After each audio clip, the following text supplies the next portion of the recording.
තෙරුවන් සරණයි සියලු දෙනාටම තෙරුවන් සරණයි. අපේ මහා සංඝරත්නයන් අවසරයි.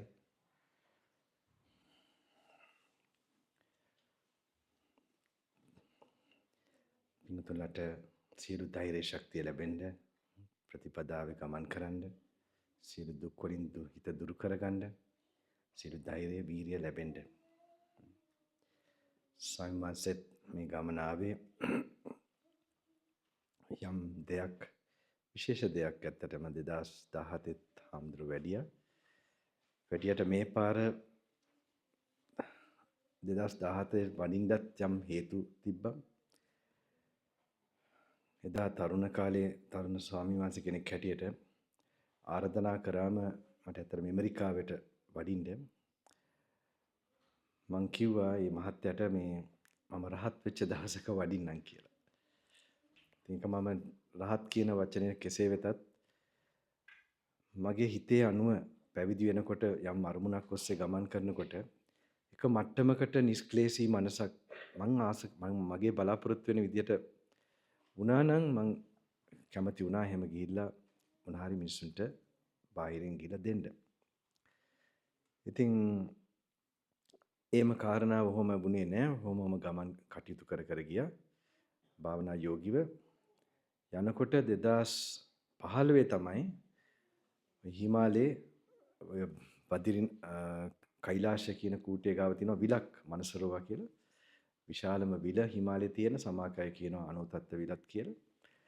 ඉතින් 98ක් කිලෝමීටර් වටරවම තියෙන මම ඕක 2009 ඉඳන් එහාට වඩිනවා. 2008 බැලුවට 2009 ඉඳන් 2008 බැරි වුණා 9 11 12 ඔය වගේ වැඩියා. දිගටම වැඩියා ගිය අවුරුද්දෙත් වෙනකල්. ඉතින් එදා 2015 දී මේ ඒත් හැදෙනවා altitude sickness එක කියලා. ඒ කියන්නේ මේ උඩ මට්ටම් වලට යනකොට මේ ඔක්සිජන් අඩු වෙනකොට ඇඟේ යම් ලෙඩක් හැදෙනවා. ඒකට බෙහෙත් නෑ සාමාන්‍යයෙන් පල්ලෙහාට ගේන්න ඕන ඉක්මනට. ඒක අපිට විටින් විට මට ඒක සිද්ධ වුණා. ඊට ඉස්සෙල්ලා වෙලා තියෙනවා. හැබැයි මේ පාර දරුණුවටම සිද්ධ වුණා. ඉතින් එතනදී මම කෙටියෙන් කිව්වතින් මෙතන පෑ දෙකක් අපේ සමාජ පෑ දෙකක්ද තියෙන්නේ. පෑ දෙක. පෑ දෙකක්.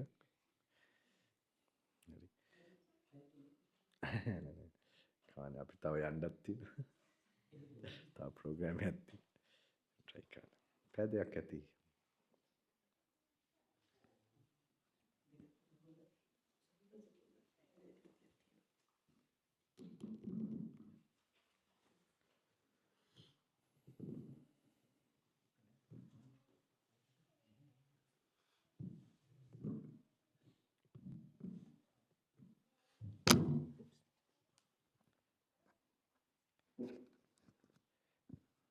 ඒකට ගැජට් එකතු වෙනවා. ඉතින් ඒ කෛලාස ඒ අඩවියේදී ඇත්තටම මේ ඒ දෙඩේ හැදිලා මට ඇත්තටම බොහොම අපහසු වුණා. ඒගොල්ලන්ගේ හිටපු මොනවාද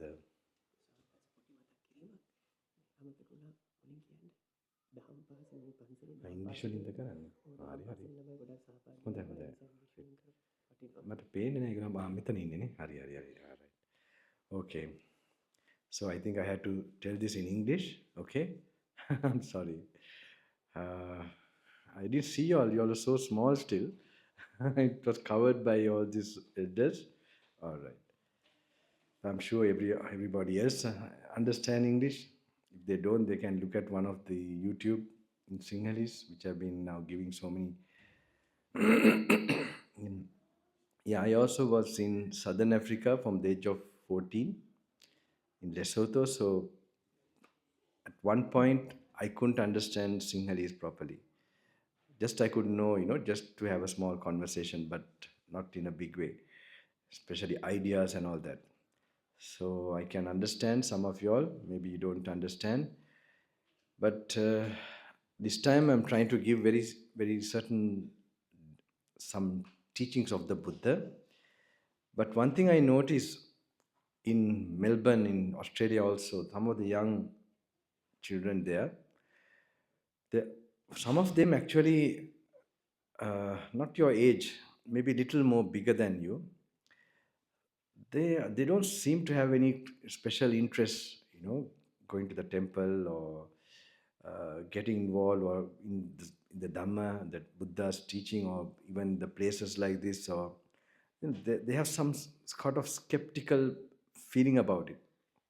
Yeah, it's okay. Even I too, when I saw my mother doing all these pujas and meditation, I thought this is all known well, and I didn't think that Buddha's teaching or Buddhism will give me answers to life.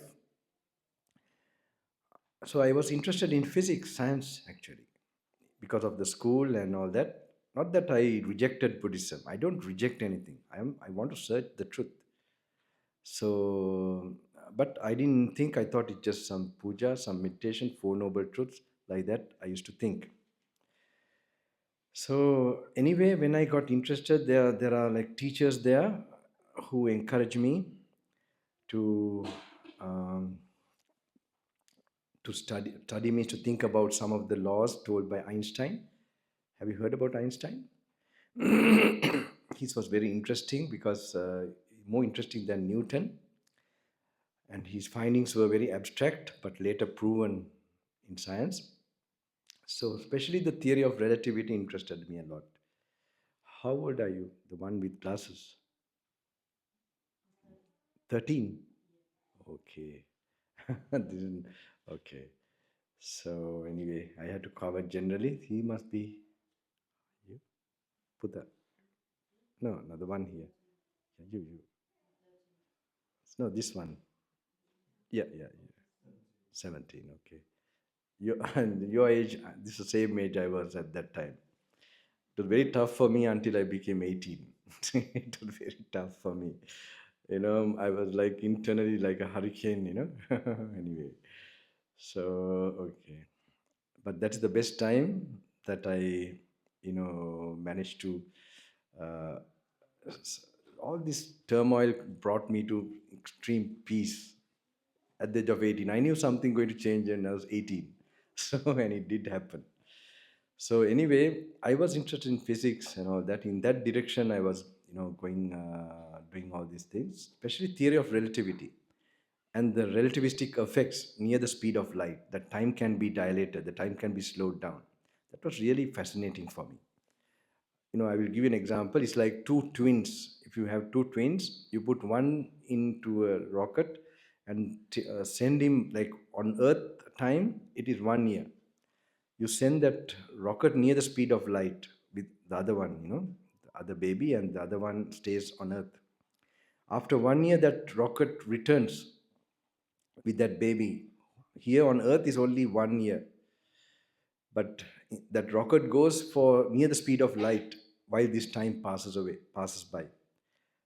Then it is told, that baby, for him, it's like 2-3 months time has passed, and on the earth is 1 year. So near the speed of light, the time slows down. So it was proven later by these meson particles in, I think, Geneva, somewhere, the accelerators. It was proven in 1950s, So this was very interesting for me. Why? I also used to read my mother's, teachings, the books and all that I used to uh, study. So one book, one teaching means one sutta. It's called Sutta, Buddha's original teaching. Uh, this was regarding a Sakka, the king of gods, visiting the Buddha, and it tells about the nature of that particular place where he stays, the divine world, the heavenly world. It says 1,000 years on earth is one day there. Like there's such weeks and such months. So it looks fairy tale if you just take it just only that particular information. But when you know about relativity and the theory of this relativity, this this law has been always existing. So it's not because when Einstein got to know that that this law started operating, it was already there. So it's not there without a function. So definitely those heavens do exist. So how I didn't study, I was a little bit only thinking about these things, and finally I used that to connect to that world in a way in mind, and pass my IGCSE because to predict some of this English language, English literature. Do you do the IGCSE? No? Are you doing no? What is the it's O levels or GCSE? No, yeah. We had like I means international general set. We like put this I into that. So that exam in the night, I used to what I do. I used to think about this that this theory does exist, and these gods do exist, and they are powerful. And then with that, I have no doubt about this place, this God. And then I used to connect mentally because when you have faith, that's the way to connect to them. And then I used to have passed old test papers of English language, English literature, and especially the essay titles. I used to narrow it down and approximate the one that might come. And I told my father next day, I didn't tell what I'm doing in the night like this. I told my father to go to my tutor and get 2 essays written under these 2 headings. So anyway, my father went, and my tutor also wondered whether I have not studied everything. It's only just few topics like that. Then he wrote anyway. So after 2 days, I'm going for my exam. Like all over the world, they are sitting at the same time. And when I went to the exam hall, When I sat down, got the paper, when I opened this thing, these two headings are there. That was my first meditation. I felt so happy and confident. I didn't care about the exams. I wanted answers for life. I wanted to know. So this is how I started at that time. Then I was like 17, no, 16, 17, yeah, when I did the IGCSE. So this is how I came to that. And then after that, something else happened. But now I'm going to, the others will feel bored if I don't touch this main topic, which I came to speak to you all. So I must tell you, as a monk, I faced a near-death experience. Maybe some of you understood.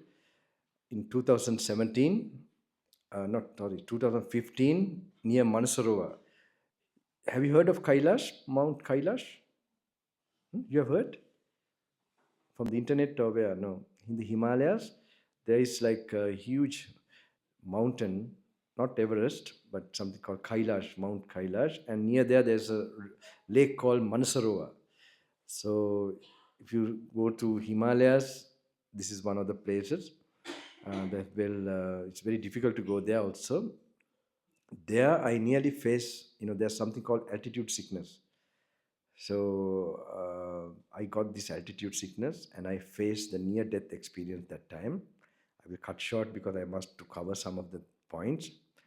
And and at that time, I I was going to practice a certain practice which we practice when we are faced with death or anything like that, any crisis. Okay, so that is like looking at yourself from outside, not like you. This is like me, my body or my feelings. Like to see it's like something not yours, like you're observing yourself. Okay, some kind thing like this. I was going to do that practice, but then suddenly I remembered, I felt, oh, I had not done enough to the people. I felt a regret. I have not served them enough. I thought next life I will do. What can I do? This life I can't. And I then came back to the practice. Anyway, I survived that. After that only I accepted the invitations, first to Australia and then to UK like this, 2017, and USA, like this I came.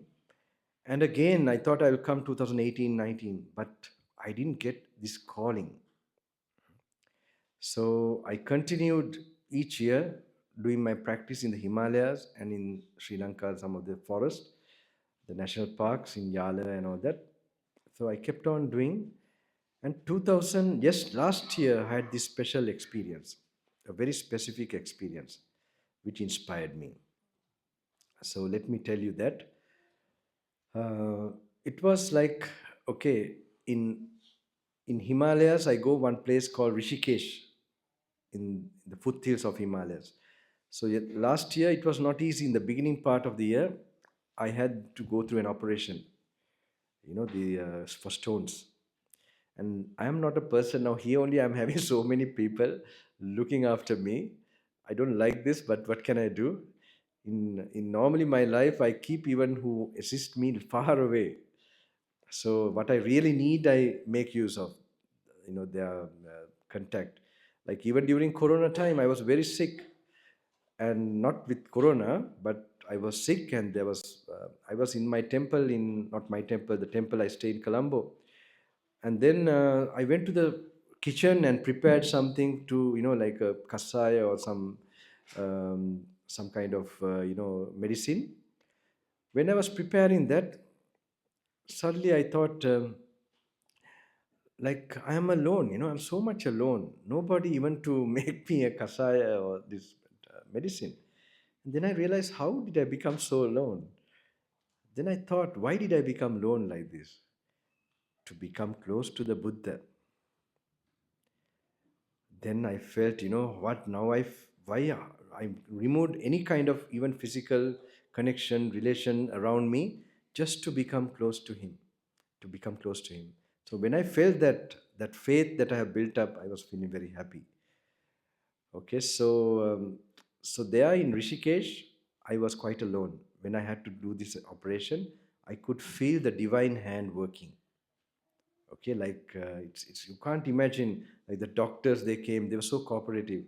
And in India, it's not like here. I don't know what about here. In India, if you want to die, you better go to hospital, because there's no really, there's no facilities, and no, the amount of people are so many, and the service, they can't meet that demand. So it's very difficult when you go there. You'll not get the proper service, and it's all dirty everywhere. Anyway, this doctor, this professor, he immediately performed this operation for me, and that was also an interesting experience, not a easy one. And after that, I was bitten by a dog in Delhi. There also, like in the night, I was taken to one place to get the injections and all that. It was really not easy for me, but some people came to help me. Some unknown, but like who just knew me a little, but that time they came out and then took me and everything. They did everything, Indian people. And then I went to Kailash again, and in Lhasa, the capital of Tibet, I faced an extreme weakness. Not like last times. This time I had good people, like Chinese people, looking after me, like old devotees. They happened to come, all of them, and that was nothing less about that, nothing short of that.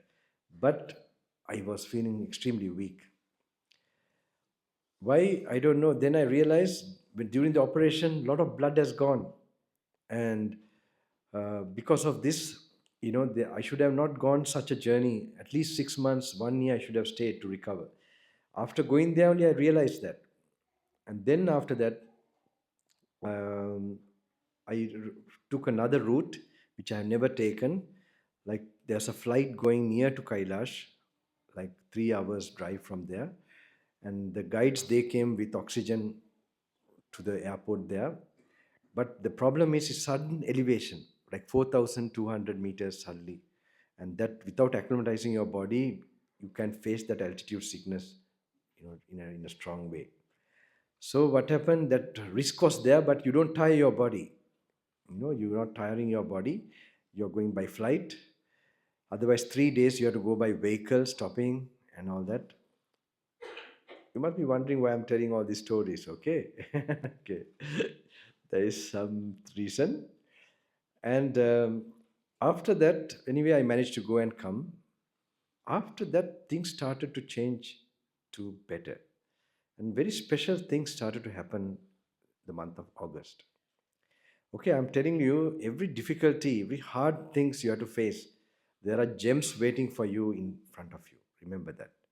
This is very important for you. I mean, maybe later on in your life, you'll notice this, that any challenges you have to face, very, there are very special things waiting for you. You must never give up. This is not one time I have faced many times, but this was the latest.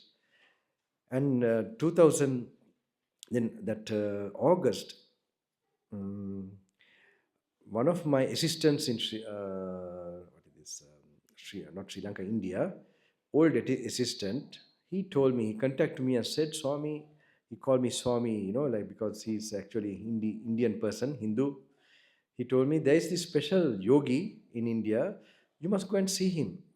I said, I have gone to so many places, I am not interested now. But because he told me, I just had a look at what's that place. The place was very special, like with a mountain and all that. So I thought I will go and visit the place because lakhs of people were meeting him now, this particular person. So I went there. He was not there, but a lot of people anyway who have come to meditate, to get blessings and all that. So I also felt good energy in that mountain, though there was a lot of crowd. Then I went back and I came again, another trip. I felt something like connected. When I was coming that time, there's a flight from Delhi to that place. Okay, I will not tell the place because I don't want you all to know where I'm going. So when I was going in that particular, that flight, this particular yogi was also in that flight. You know yogi, when I say yogi, do you understand? No? Who is he, a fireman? Yogi? An India name for fireman is yogi, is it? You have never heard yogi? Yogi. Yogi means like who does meditation in India, right? In Buddha also, before he became Buddha, Bodhisattva, when he was practicing meditation, he was so many times a yogi. Yoga means like in union, connecting with the truth or the divine. So yogi. So they are called special people who meditate in caves or in alone with simple life to get connected with the divine or truth. So he's such a person. I will come to cell phones and everything. Don't worry, okay? Wait. The parents should be knowing, not the children. They should be the ones who will be knowing all that to protect them. Definitely, actually, children should not be controlling parents. Parents should be controlling children. Hmm? So then this particular yogi, um, he was in the same flight, or a rishi, a seer, with his security and all that, because a lot of people, he's so popular that India, the government has given him security also. Young person. And then when the plane landed, then when we were going out of the airport, the few people knew that he was there, so they were waiting. And I was set aside when he got into the vehicle, and suddenly he stopped the vehicle. He called me, and I went, and he said, "Are you going to there?" There means I don't tell the place, right? Are you going to there? I said, "Yes, I'm going there." And then he told his assistants and everybody to bring me there. So we went. Luckily, I don't make mistake with my tongue yet. Then when we went, now you become more curious to know, right? That's the problem. And then when I went by what is this flight? Not flight. I'm sorry. When I followed him, he first went to see his mother in his home, because it's like a small village area, very village, remote area. And after he has also gone like this, doing a tour of teaching and blessing and all that. I will tell you what he does also. It's very interesting. That's why he's so famous for that. And he took me into his, like, he has a throne and few people were there. And then he told those people, uh, please go away. I want a minute with you, he told me. And he did something. I will tell you what he does. Why is he famous for? Like lakhs of people come, he would call them by their name, or he might even use the number, like a telephone number, uh, their personal number.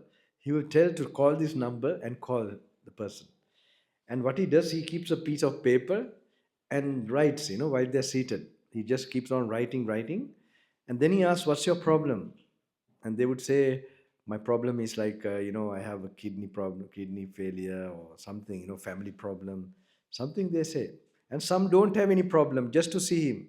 That also, then what he does is, after he asks them, he would show the paper. He has written exactly, what they were thinking, what they were having, the problem. I know one person, she had no problem actually, a Nepali girl.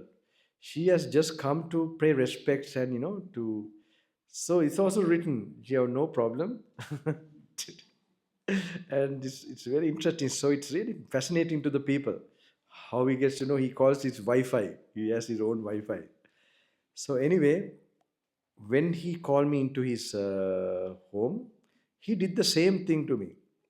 He didn't write. He just told everything.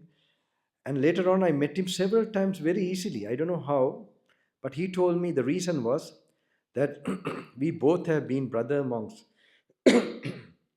brother not monks, brother yogis in India in previous life, and we are having the same kind of like some energy or some power of practice from before life.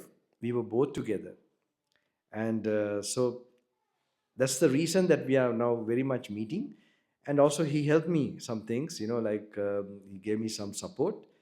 And very interesting thing happened with him. When I met him again, one day he came in the night telling, "Not enough, not enough." I was wondering, what is this not enough he's telling. Then what he said, later on he explained, "Your practice." So I was really wondering, what is my practice not enough? And then he told me, he explained to me one day, what I did was I increased my practice and I went to Sri Lanka and stayed in the forest, did more of what I'm doing normally, little more, and in the Himalayas also. And then I meet him.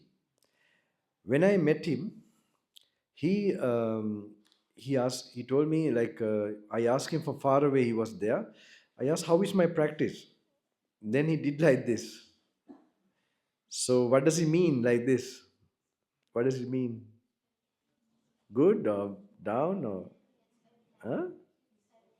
Is okay like this? Yeah, medium. Not very okay, right? Okay. So it's something like medium. But he told me, I will explain to you in the kutir or something. There he explained to me that my normally the meditation of concentration, samadhi, it is okay. But this meditation where no me, where the ego dissolves, no me, no who am I, to question who am I, so that you will find there's no I. Hmm? This is actually in the Ramana Maharishi in South India. This is the closest to Anatta practice which they do. The same thing he was telling me, that similar to this, that this is what you have to do, this practice where the me, no me disappears.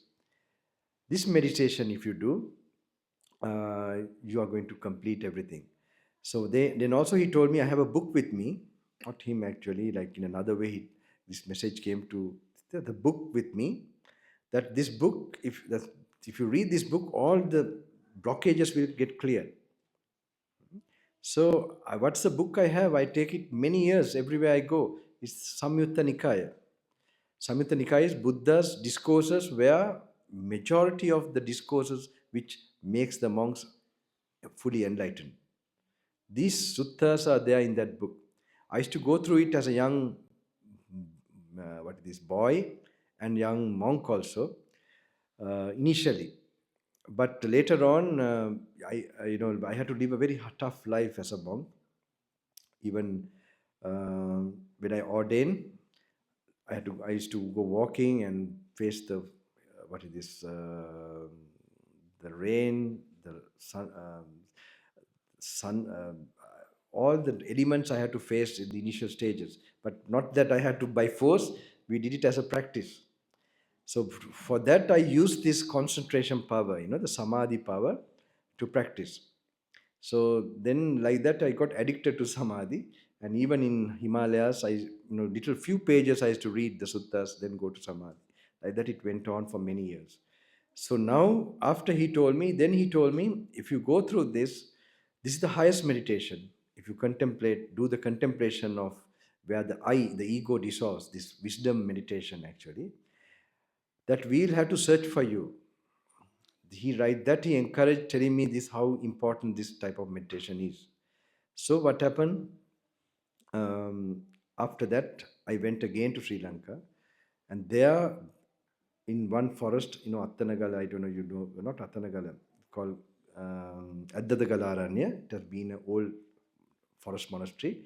I went there and started reading by force. When I was reading by force, not like when I was young, contemplating and all that, but I just rushed, just reading.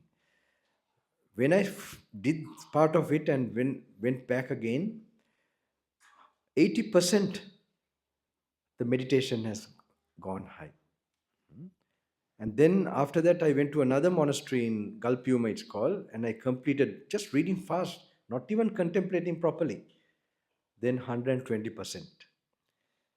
Then I realized there's something that this Buddha's words, the Buddha's books, it's like a magic book.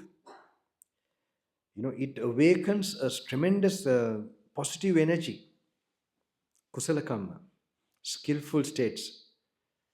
So this I know already, but until these people were showing it, I see them like, Vakkali Maharatan once said, before he became Arahant, when he was striving, they're like, two devatas came to Buddha and said he's going to attain Nibbana very soon. So Buddha also said, yes, I also, say that they're going to attain Nibbana. And this way, the devatas, though devas means godly beings. You know devatas? Do you know devas? De- Do you know the word deva? Deva means like angels. Okay, so if you time the time of the Buddha, the time of the Buddha, there was one monk who was trying very hard, and this Buddha, while he was meditating, two angels came and said, "This monk is going to attain this highest." So that means this the angels do see the mind, how what is happening, how the spiritual evolution is taking place, or what is going on internally. So, this particular Devata, when they said like that, of course, he attained after that. So, I see they are similar to these yogis, are similar to these particular Devas. They are themselves have definitely not attained enlightenment. They themselves have not attained Sotapanna, or like we have in the Buddha's teaching, who have first seen that Nibbana, they have not even come to that. But yet, they have definitely see the mind of another person and what is going on spiritually, how much development they have done, and whether they will attain also very soon. So, this way I saw them, that they saw that reading the Buddha's original teaching, the suttas, have some special effect on your brain. It quickly uplifts your level of some positivity. So, this is very important. I hope this is the main thing I wanted to stress about, because bringing back the importance of reading the Buddha's original teaching. And so after that, I started, when I got to know this, when I got to know 120%, that then I started this Aranya in Sri Lanka, this monastery, where the training already started, 10 days and 5 days, where I was giving this particular practice, which I knew already. When I was a young monk, I already knew that through the suttas only you will get the enlightenment, with taking them as meditation object, not someone preaching or someone talking about the Dhamma. That's not enough. This has to be directly from a Buddha.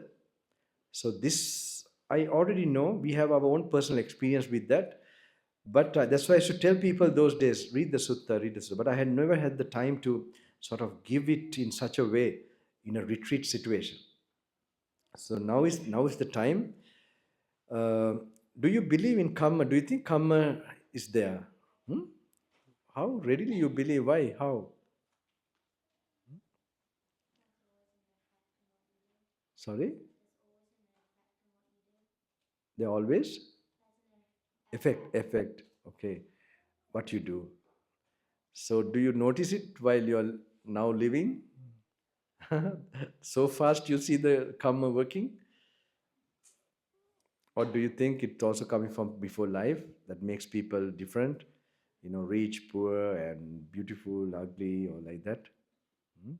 And yeah, no, it's okay. It's okay.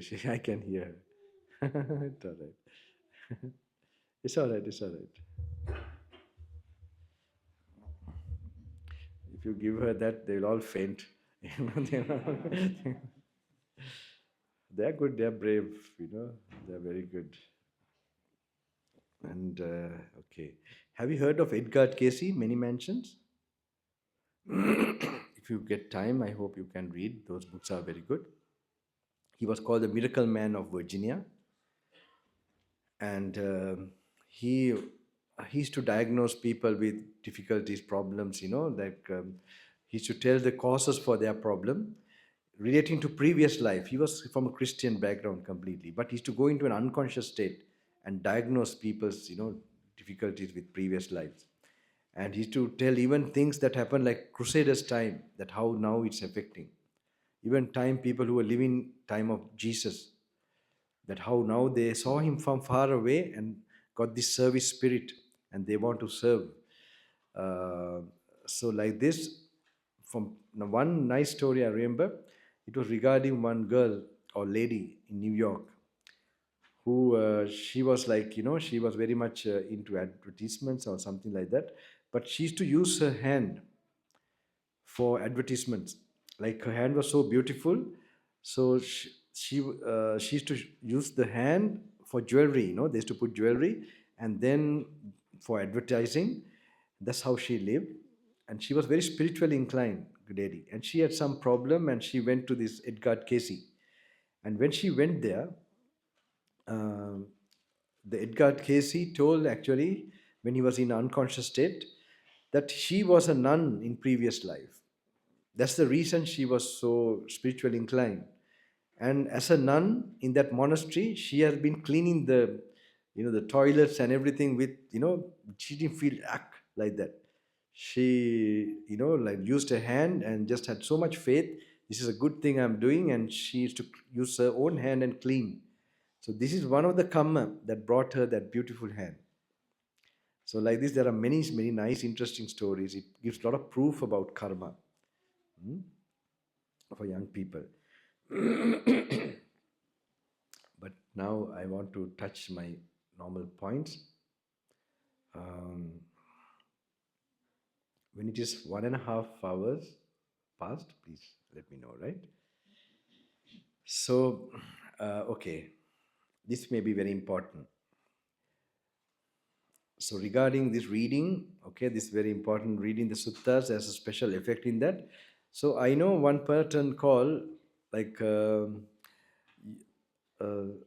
you have heard that when you get angry or worry, or you get some hormones created in your body called adrenaline. Have you heard about adrenaline in school? I don't know whether you have studied.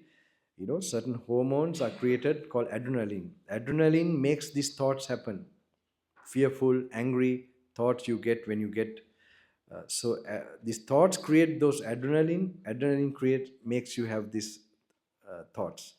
Okay, they have an interrelated connection. So once we had a great teacher, he passed away. He was called Somahandru. I don't know whether you have heard. You would have been very, like, not even born that time. He was like a very fiery monk. He died early. So when I was discussing with him one time, he told me, if you meditate, if you make your mind calm and do good things, something should also be created in the mind. Like, some other different hormone should be formed. He named it minus adrenaline. Of course, there's no such a thing as minus adrenaline. But I told him suddenly when we were speaking, ojas. Ojas is a term in Ayurveda where it's a positive substance.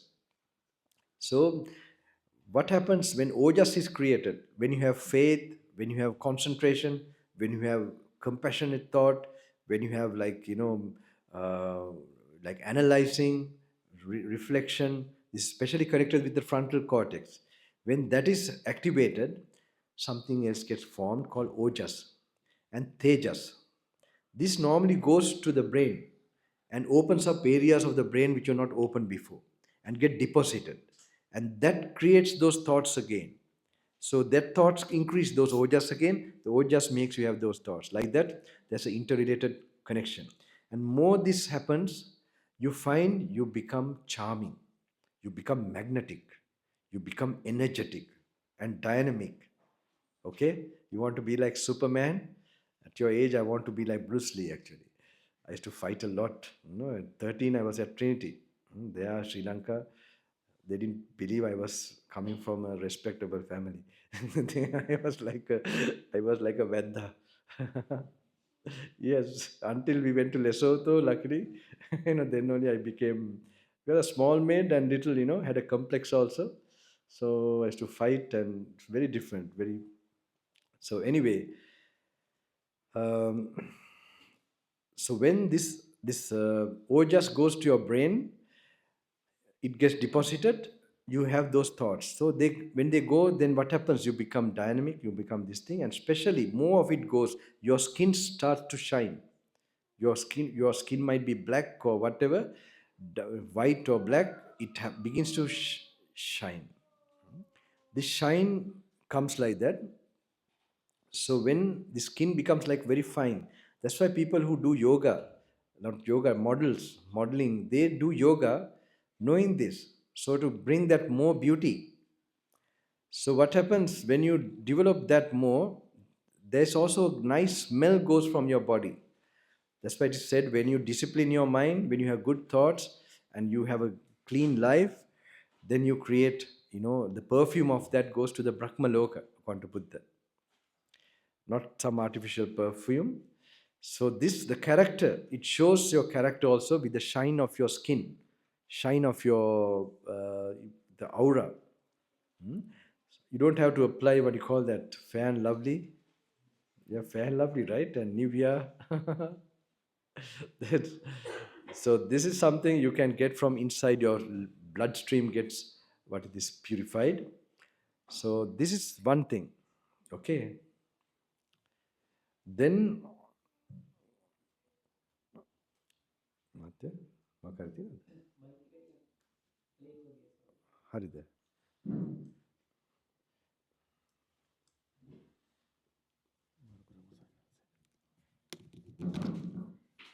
ಮಾತಾಡ್ ನೇಪಾಳ ಆಗ್ತದೆ.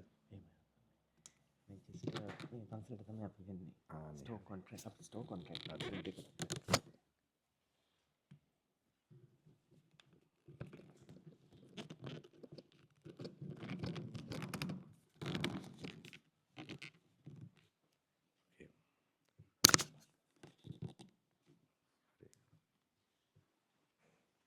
So ಏನದು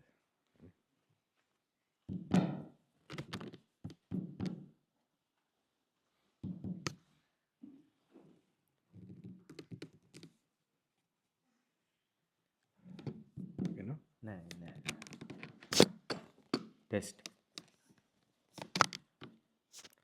Right. දැන් ඇහෙනව නේද පුතාලට?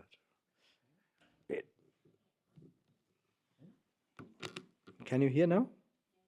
Now you can hear, right? Okay, it's okay.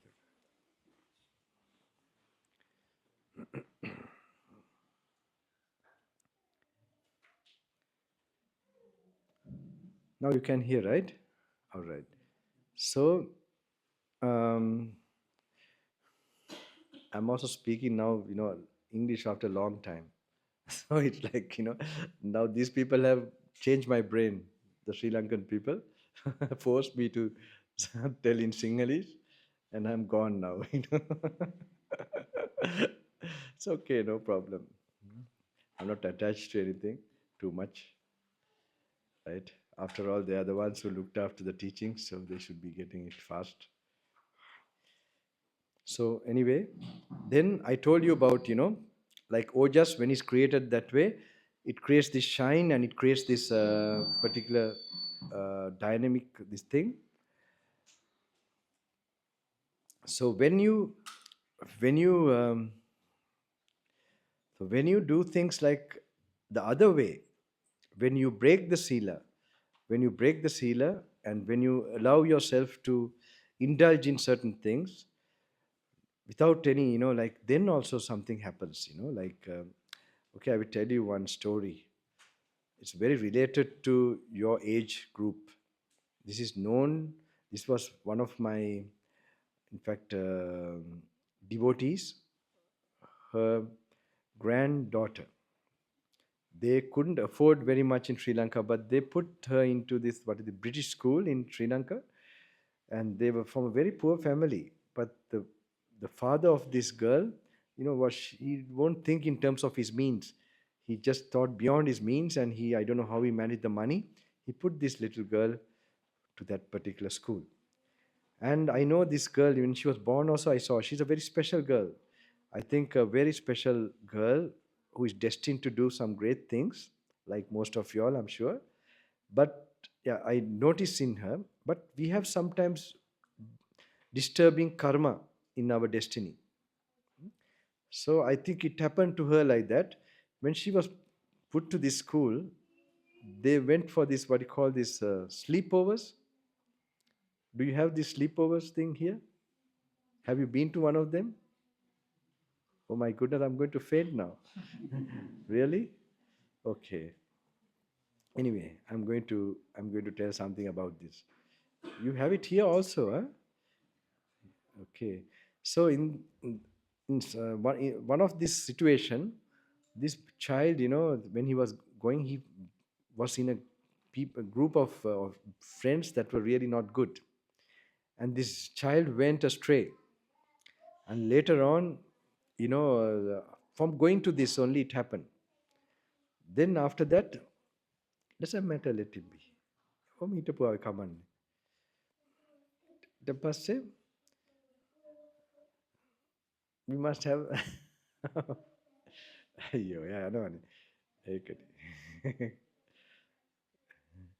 යාට බණ ටිකක් කියා ගන්න එපා නේද? මොකද අහින්න හරි හරි කවන්නේ.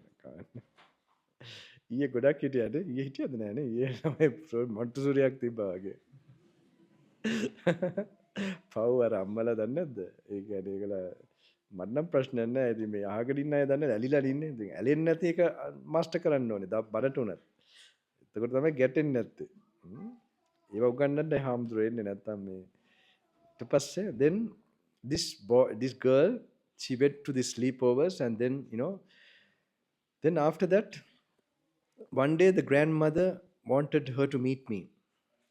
And then when she was coming, the grandmother asked the granddaughter, daughter, have you taken a bath? Have you taken a bath? I was wondering. Then she said, yes, Atta, or something like that. And then she came and talked to me. So I was wondering, when she said like this, why did she say like this? Have you taken a bath or something like that? To see, she later on she told me, Swamin Vansa, I have been I have been addicted to the phone. From the phone I have been looking at things that are not good, the toilet and everywhere, and now I can't tell, maybe the elders should know what I'm meaning. I have been going through what is now today even games. The games, that so much dopamine is equal to sometimes heroin. There are so much suicide cases where the evil spirits enter your system. I think in Canada, right? This great, this thing that happened recently. This young boy, he went and did this crime. What was he? They looked at his background. He has been looking at games, or he has been addicted to games, to the internet. So what happened then? This girl was telling me she was like this. She was looking at things that are not very good. And when she was doing this last 2 months, she was getting the smell of poo around her, poo smell. And that's why now this teacher, not teacher, a grandmother was asking whether she has taken a bath. Why? How can that happen? Because when they are looking at these unnecessary things, evil spirits come.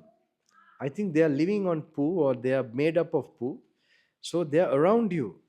It is said that when you have your virtue broken, when you are not, controlling your mind and having good thoughts or positive thoughts, you have negative thoughts, you attract negative energy, and you create a very stinking smell around you. When you lie, when you do anything of this kind, even when you get angry, or when you become very lustful or greedy, this will happen. So what happened? This is one thing. Now after that she became okay, after some months and years actually. So just I want to tell these things. This is very important, I think. And even about games, I got to know yesterday, some small children, it's difficult to take it out of them. The parents were telling me, like 1 hour, if they give them to play, after that they get angry. So how much this thing, of course there's so much addiction and obsession to that. So after 1 week they don't allow the child not to use it, then he settles down. So this is not in the hands of children, I would say. This is in the hands of the parents. Because until age of 18, I don't think, the children are, so I heard they are also having like, online games, and if they don't play with their friends, they will be left alone and all that. So I don't say anything to you all. I hope you all also develop something, that you will get some solution, don't worry. And this child asked me yesterday, after playing this, is there a way of cleaning himself? A small child, it's so sweet. That something, is there any way that I could clean myself, like some So I told him that way also. After 1 hour of whatever he is doing, he's a very small boy. I don't know whether he's, yeah, but he's smart. I'm sure they will be well. So I told him one thing, that after playing, he can chant Buddho, Buddho Bhagavati 108 times. Buddho Bhagavati, Buddho Bhagavati, Buddho Bhagavati. This mantra. Hmm?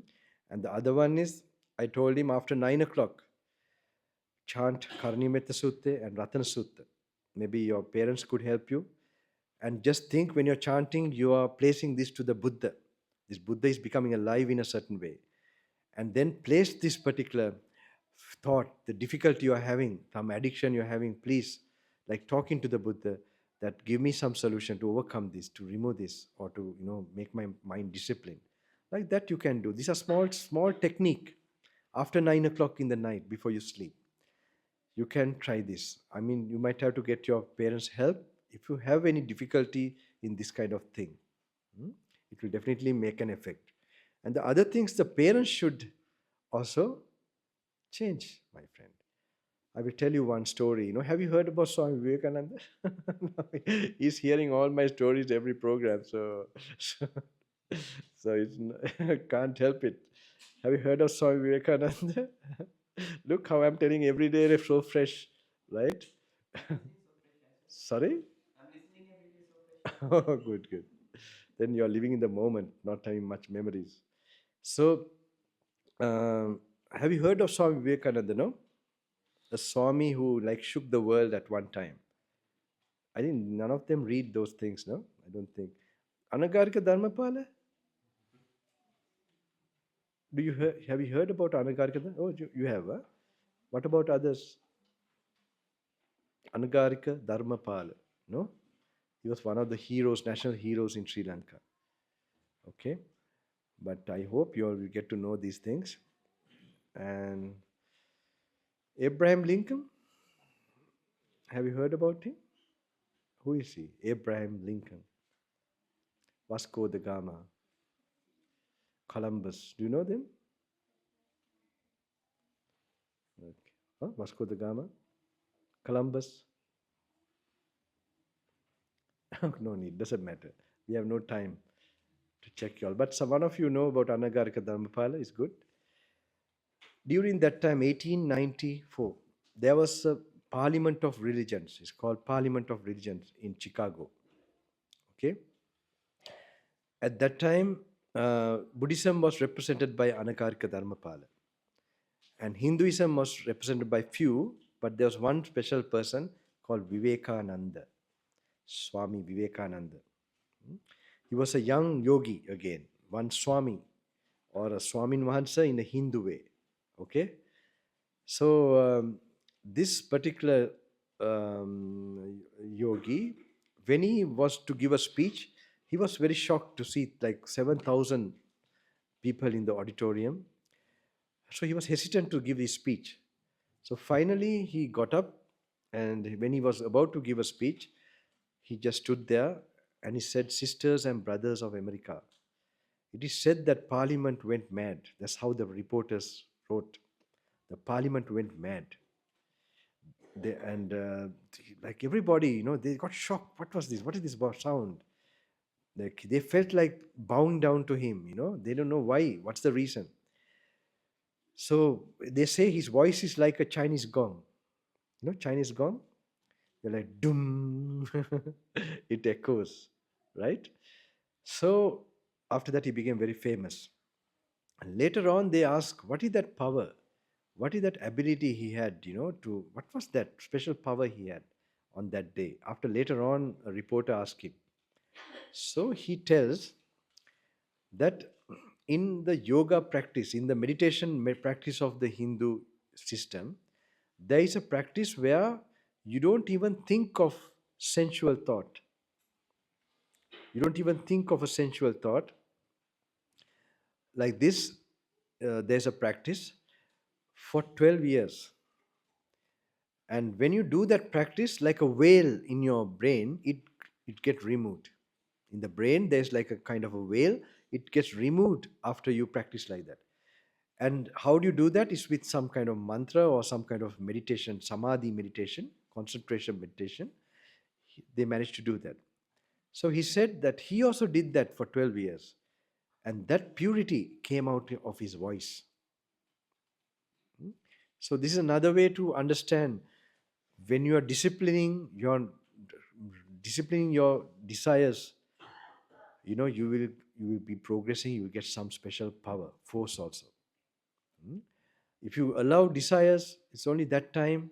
And another thing, when you enjoy desires, you just allow undisciplined. What happens? You have a happiness for that moment. But after some time, look at the people mostly. When you look at them, you know there is a sadness for no reason. Why? Buddha gives this universal law, the tanha, craving.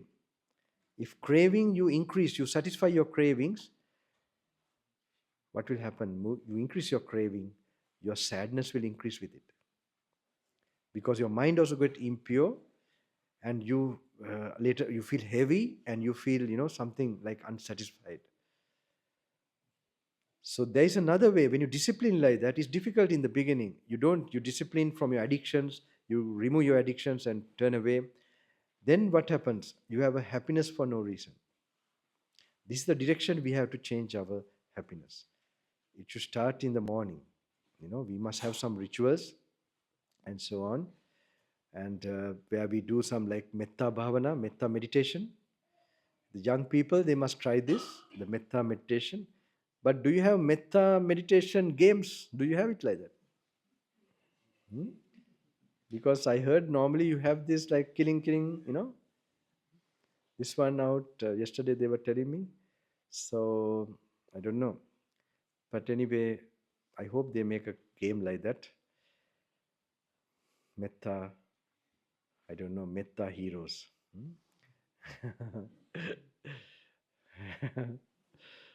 That is, there is a hero. One of the heroes were Mahatma Gandhi. Hmm? He showed the power of, he even put England. Now that's why it's going back now. Now Mahatma Gandhi, or it's going back now. There's a prime minister, right? I was really surprised. I must tell you all this.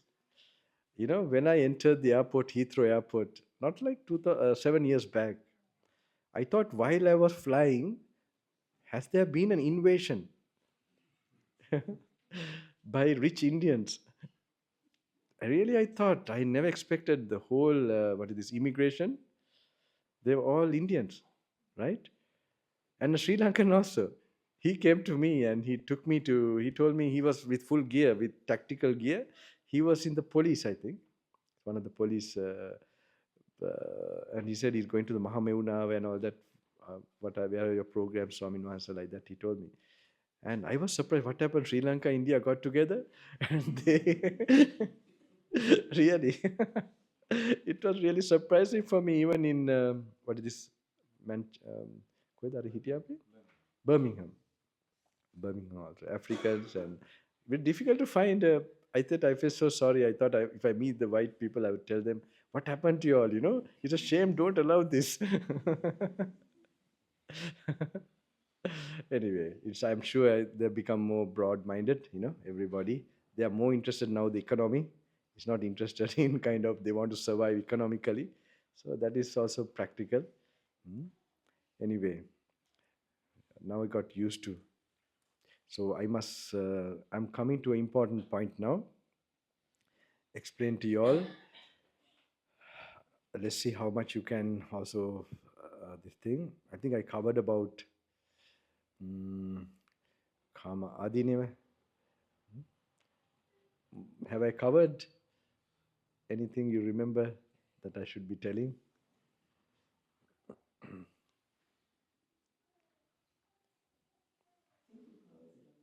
Yeah, the basic things, right? So I'm coming to a certain important topic regarding consciousness, rebirth, moment of death, what is happening, what to do, what you should. Sorry? Sorry? Oh, I couldn't say about, yeah. There's some other things also regarding the pineal gland and all that. Yeah. So, we have a special, what is this, organ, which is called the pineal gland. You must have heard. And in that we have serotonin. My pronunciation of this word is very tough for me, Serotonin, correct? The English also pronounced like that, because in Australia they said, okay, serotonin anyway, So there's also melatonin or something, but serotonin, this hormone, said the blue light of the phone, it damages this. So this particular hormone makes you focus, make you concentrate, make your memory and all these good faculties that is there with that. Okay, so with this, the phone definitely, the blue light, they have found very clearly. So what happens? You become impulsive. You can't stay focused at something for long. And another thing in the phone, there's something called the short videos, right? You like short videos more. Some of the Dayakas told me, Swamin once say, I look at the banner, the short videos are more, and I can't meditate. Yes, of course you can't meditate. You can't also normally concentrate. You do. The origin of short videos and a big addiction of young people, I think, is TikTok. Okay. Yeah. It's called TikTok. It's an app. Yeah. People upload as well. Yeah. If I want, I can upload a 30-second video. Yes. And Correct. I can imagine that. So TikTok or whatever, these short videos, right? What happens? There's a rush of dopamine. That's the thing. Even games is like that. This feel good, this like addictive dopamine, there's such a rush. So when you have dopamine rush, even alcoholics have dopamine rush. That's the reason. Drug addicts, they're all having that dopamine rush. So I think now the phone, you can label it in the 5 precepts. Sura mere majjapama dattana. Because it is actually that kind of addictive thing, which because now it's the device. Somebody called this device the kelespetya. So we can't completely give away. Our GPS is in that. Sometimes our bank things are there. So, but we must be aware of this and use it for those purpose only. Try to reduce our entertainment and all that from that. And especially if you want to become enlightened, your focus power should go to a book level at least. You should be able to read a book. Why the book becomes boring and you like to hear banner from the YouTube?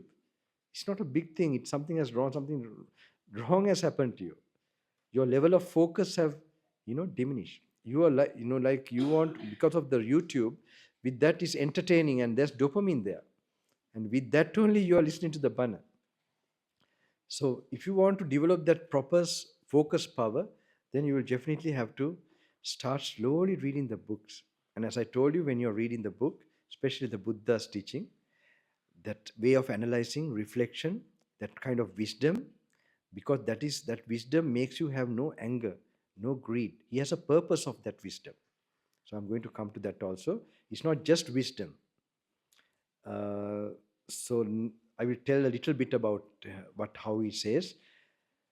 I had a auntie who used to get angry.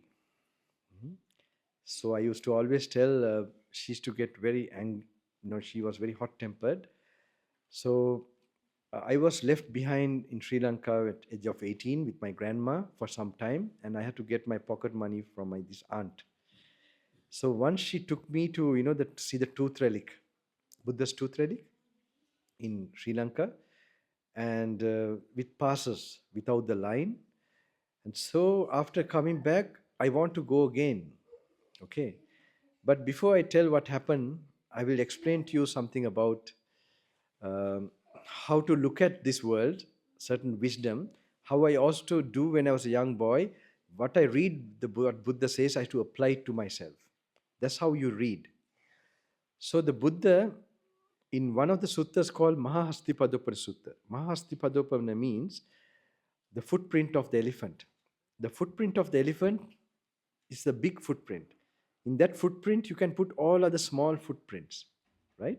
So, in that big footprint, that means this Buddha means his Dhamma, his teaching is the elephant footprint. In that teaching, you can put any other kind of teachings or ideas. That's what it means. Okay? So, why, how? How does it, how can you say like that? Because now what does Buddha explain? Buddha explains about like why we get old, what is old age, how we get old, how we die, what is birth, what is before birth. All this what is sorrow, like we feel sad one time, and all these experiences are experienced through a what? We need what? A body. And we have consciousness. In this body and consciousness only, and in the consciousness we have feelings, perceptions, and reaction. Okay, these are the factors of consciousness. You're conscious when you feel and perceive and you react. Okay, otherwise if you don't do that, you are like a dead body. All right, now I am also constantly doing that, reacting to, like seeing from my eyes, from my ears, from my nose, tongue, body, like that. There are 6 types of consciousness that can arise. So this is what Buddha explains. Hmm? Now, in the modern time, consciousness is hardly understood. In the modern world, they think consciousness is still part of the brain. That consciousness is something separate from the brain is known even in the ancient time by the rishis, the yogis, the truth seekers of India. That's why India, Buddhas arise in India. It was a hot spot or a place of discovery of the self, of the world. Hmm? So what? So this particular this Buddha's main contribution, is regarding our entire knowledge about consciousness and about our existence. The existence is nothing but the arising of body and consciousness. All right. So, so this in the Mahahastipadapana Sutta,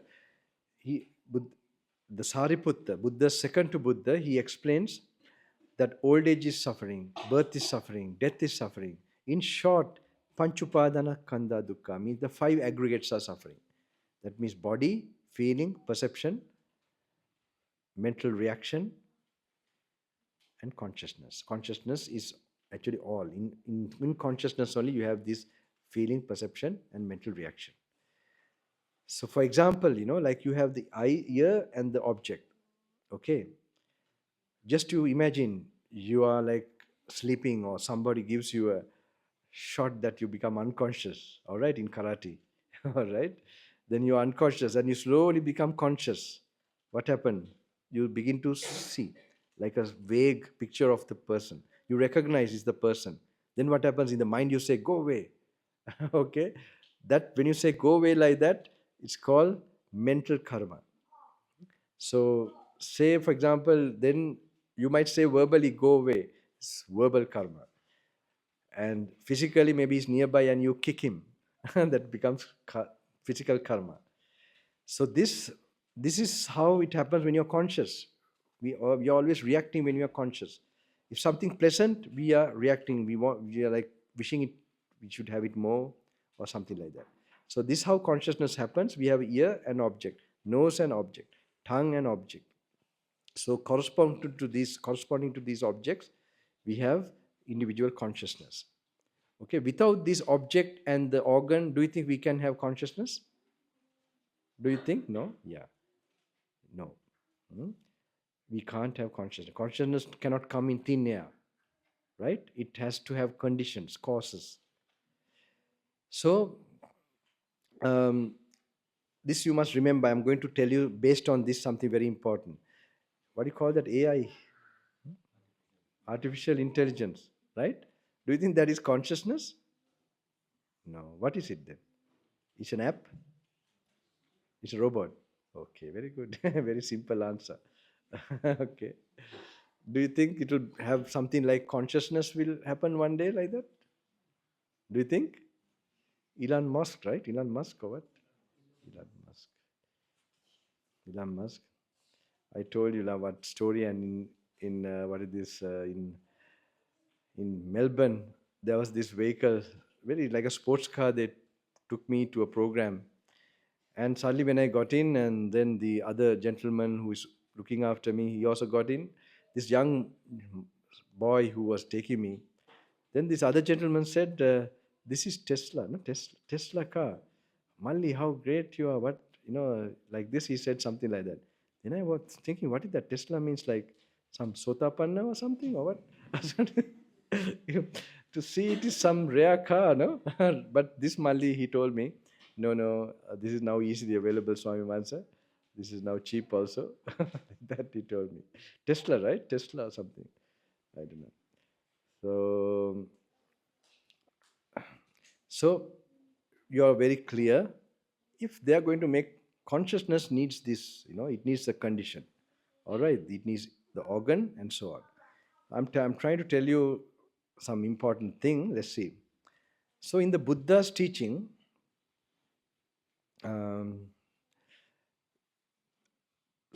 this body is seen in not in terms of electrons. It is seen in terms of qualities, like hard nature. What is mostly hard in your body? Bones, right? And what? Teeth, maybe the skin also, the flesh, it's hard, right? Hard. So he tells like the hard nature here and the hard nature here. Is there any difference? What do you think?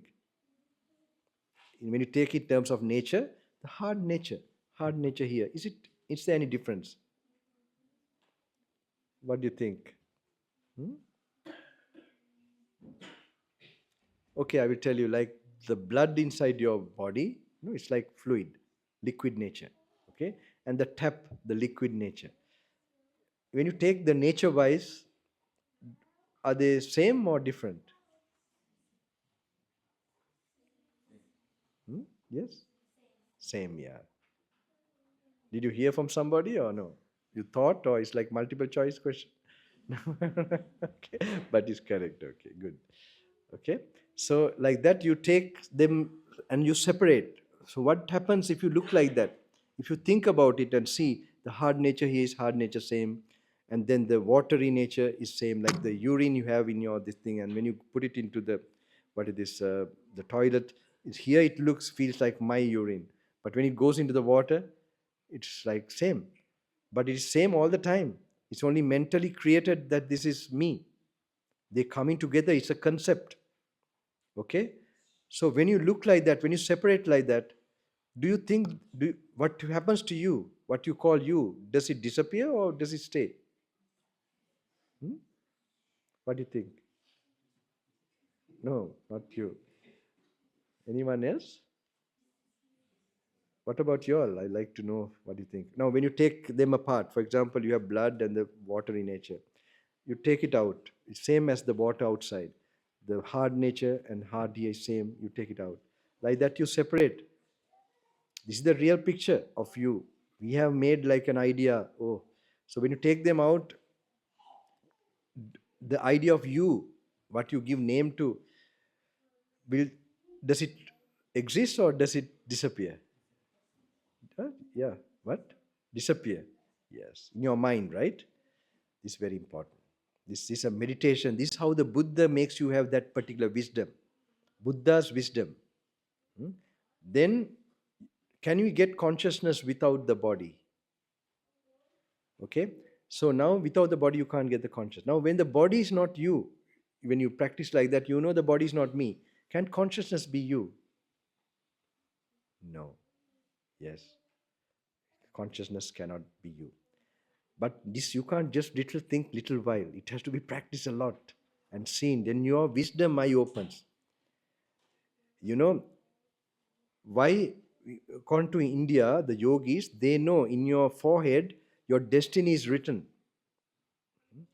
Your pimpao means good and bad deeds are written. They can know which time of your life you are going to get the good karma and the bad karma.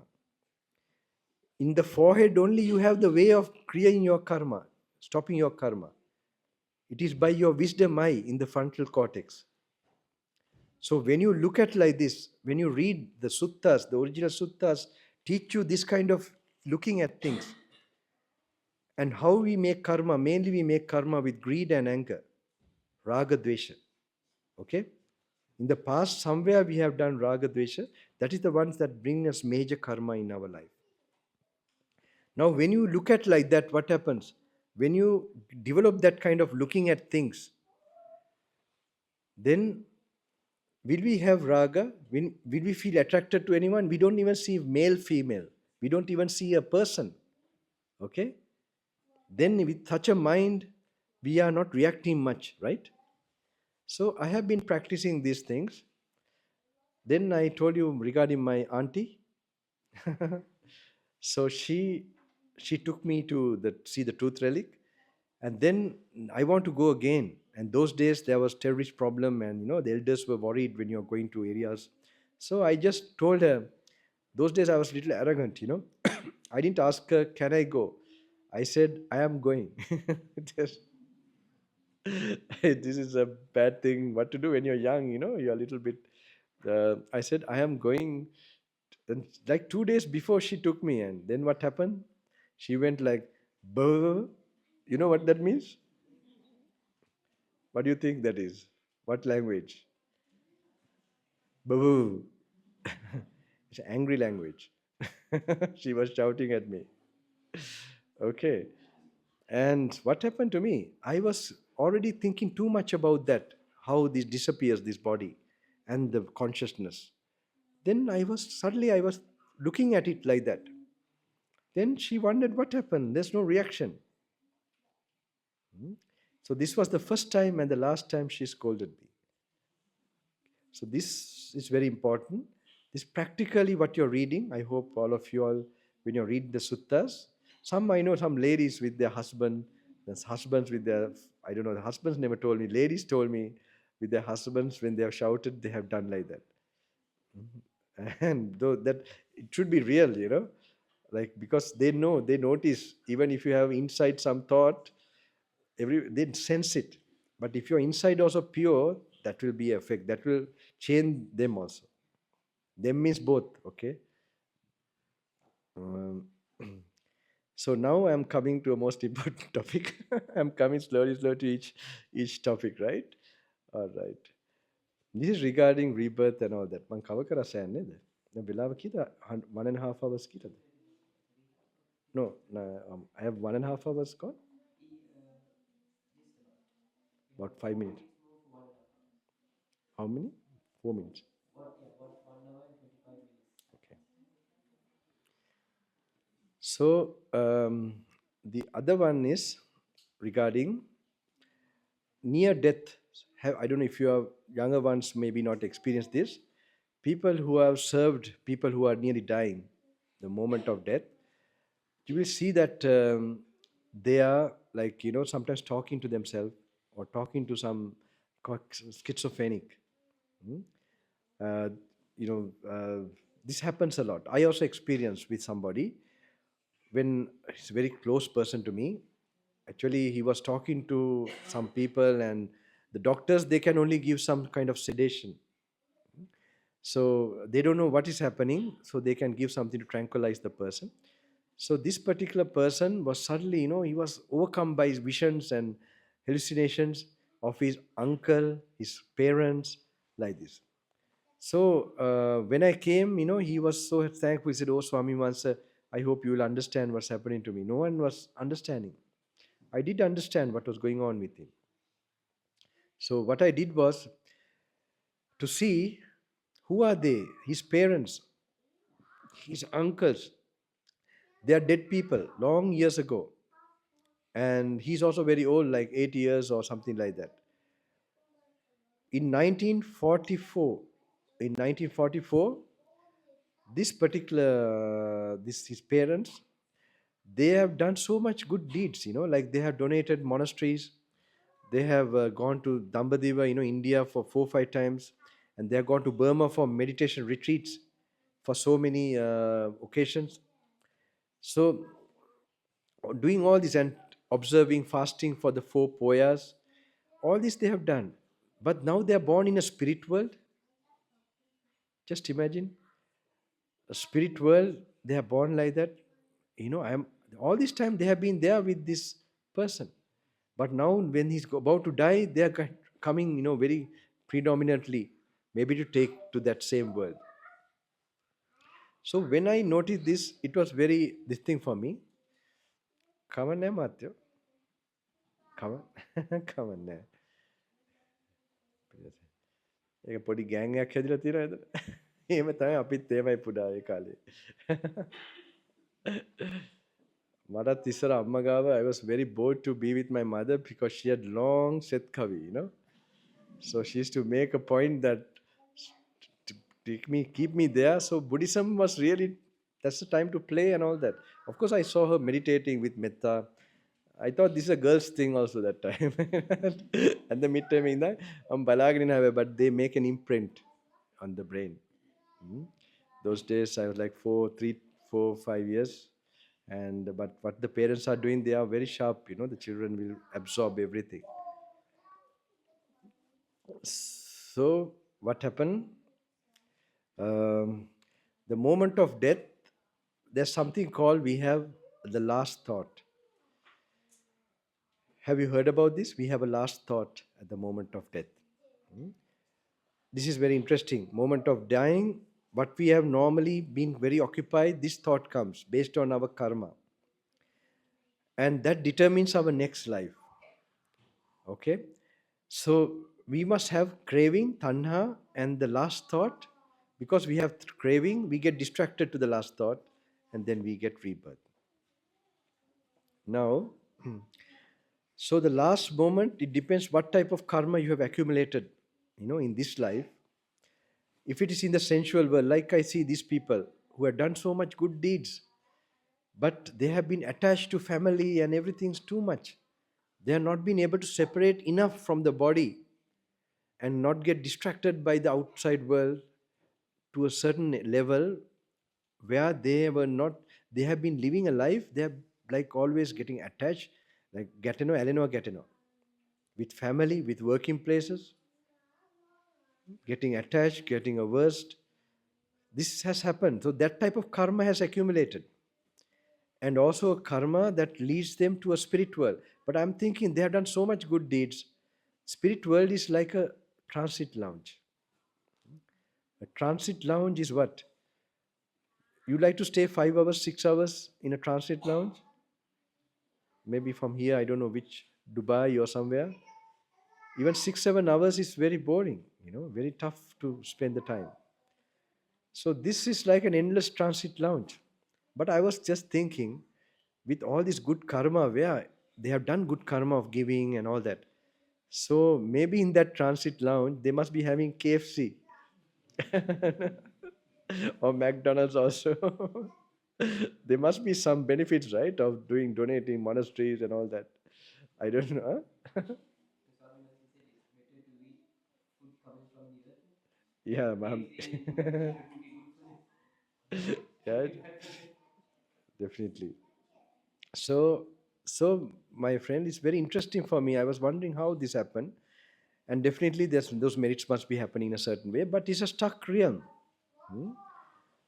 Now, if for example, ourselves now, if we practice, if we don't separate enough, the last moment we will get a thought based on the karma we had. Now, even coming here, there's some karma for you to come here. Like you would have heard about this program from somewhere, and then you got the urge to come. Maybe Sunday you can do something else. If I was y'all in many years back, I would be playing cricket, you know, the club, because Sunday will be a day of practice. So you got the thought, you got the urge, you came. You have some kind of spiritual karma. You have some interest or before life or somewhere you have something that you have done which is connected with the spiritual path, which is repeating now. Otherwise, why meeting a monk like me? It's no meaning. It's very, you know, there's no what you get. I'm not going to teach you how to cook or something to do something, but I'm teaching you how not to eat or not to experience the world. That is different. So what happened now? If you are in that level of attachment, last moment you have another thing happening. The last breath goes away. Okay. So what do you think when the last breath goes, when you're dying, and you have this distracting thought of your karma, your mind, can you keep it to the last breath, or you will be distracted the moment of what? She's a good student of mine, no? Okay, distracted. All right. Okay. So All are good. She's not shy. That's the reason. Okay. Others are keeping the answers to themselves. Anyway, so distracted. So, say for example, now somebody we now distracted means what? Your mind goes to the object, that thought. When the mind goes to the object, we before told how consciousness arises. How does consciousness arise? It needs an organ, it needs an object. Okay? It needs an organ and an object. So now it has an object. So consciousness will arise or not arise? Hmm? Will arise. Okay? This is very important, very deep thing actually. Last moment when you have a thought and you get distracted, the conditions for consciousness to arise is there, so it will arise. Now, have you heard about Anagami, the non-returner, type of saint who does not return to this human plane? Why? He has no desires to this human plane and he has not accumulated any karma in this human plane. But he goes to another world, Brahmaloka. Why? Because he still have attachment to meditation. He has attachment to peaceful feeling. So he get reborn there. Now when he sends the last breath, he get, of course he still gets distracted, or the feeling peacefulness, he has karma in that direction. Can he keep the attention to the last breath or will he be distracted also? Okay, getting right answers. What about others? He get what? Oh, have you listened to yesterday somewhere? You get what? Yeah, I think almost all of you are right. Gets what? Distracted. Okay. I'm giving the answer. Okay. So what? He gets distracted for what? The peacefulness. That peacefulness becomes an object for consciousness to arise. Peacefulness means feeling. Peace means it's part of consciousness, a factor. So if consciousness arises, name and form will be there and he'll be reborn. Now he will be reborn in the Brahmaloka. Okay?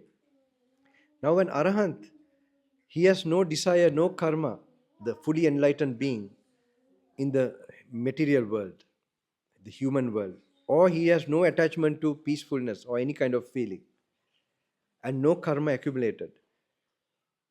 Will he get a distracted thought, or will he be able to he keeps the breath, when the last breath goes, he keeps the attention to the last breath. Can he keep that attention or not? Can he keep or not? Yes, he can keep. So when he just picture it, when he keeps it like that, is there any condition for consciousness to arise? No. My teacher used to warn me those days when he explains this. It's very deep, but you must be clear like this. It's deep. Don't think it's very easy. You understood. But I'm telling you all this. One day you will know the secret of life. This will help you. Secret of rebirth, secret of liberation. This is all I'm trying to give you in a small this thing. It will, if you are not on your own, I don't think. If you go through the Buddha's teaching and practice, this what I said now will become very meaningful. It will hit you like a big bell of enlightenment. Hmm? So good luck for you all. Okay, this is one of the main things I want to share. චරයි නේද මල්ලි? දැන් පැය එකමාර පහු වෙලානේ. Any questions you want to ask? That's better. It's interesting for me. I'm bored. I have covered my topics. Anyone want to ask anything? Now, no. Everybody silent or no?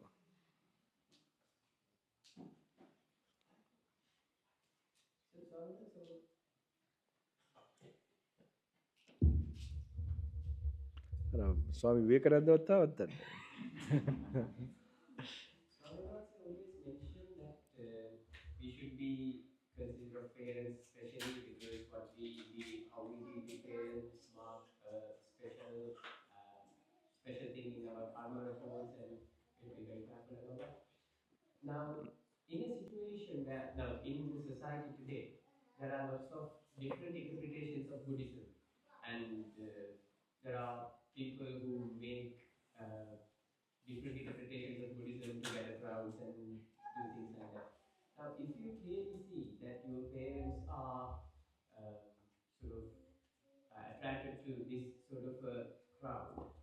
What's the crowd? I didn't hear that.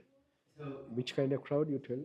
crowds who make different interpretations Of Buddhist Buddhas. Buddhist Okay. teachings with wrong intentions, maybe, or maybe with genuine intentions I and they got understand. it genuinely wrong. Correct. We don't know what.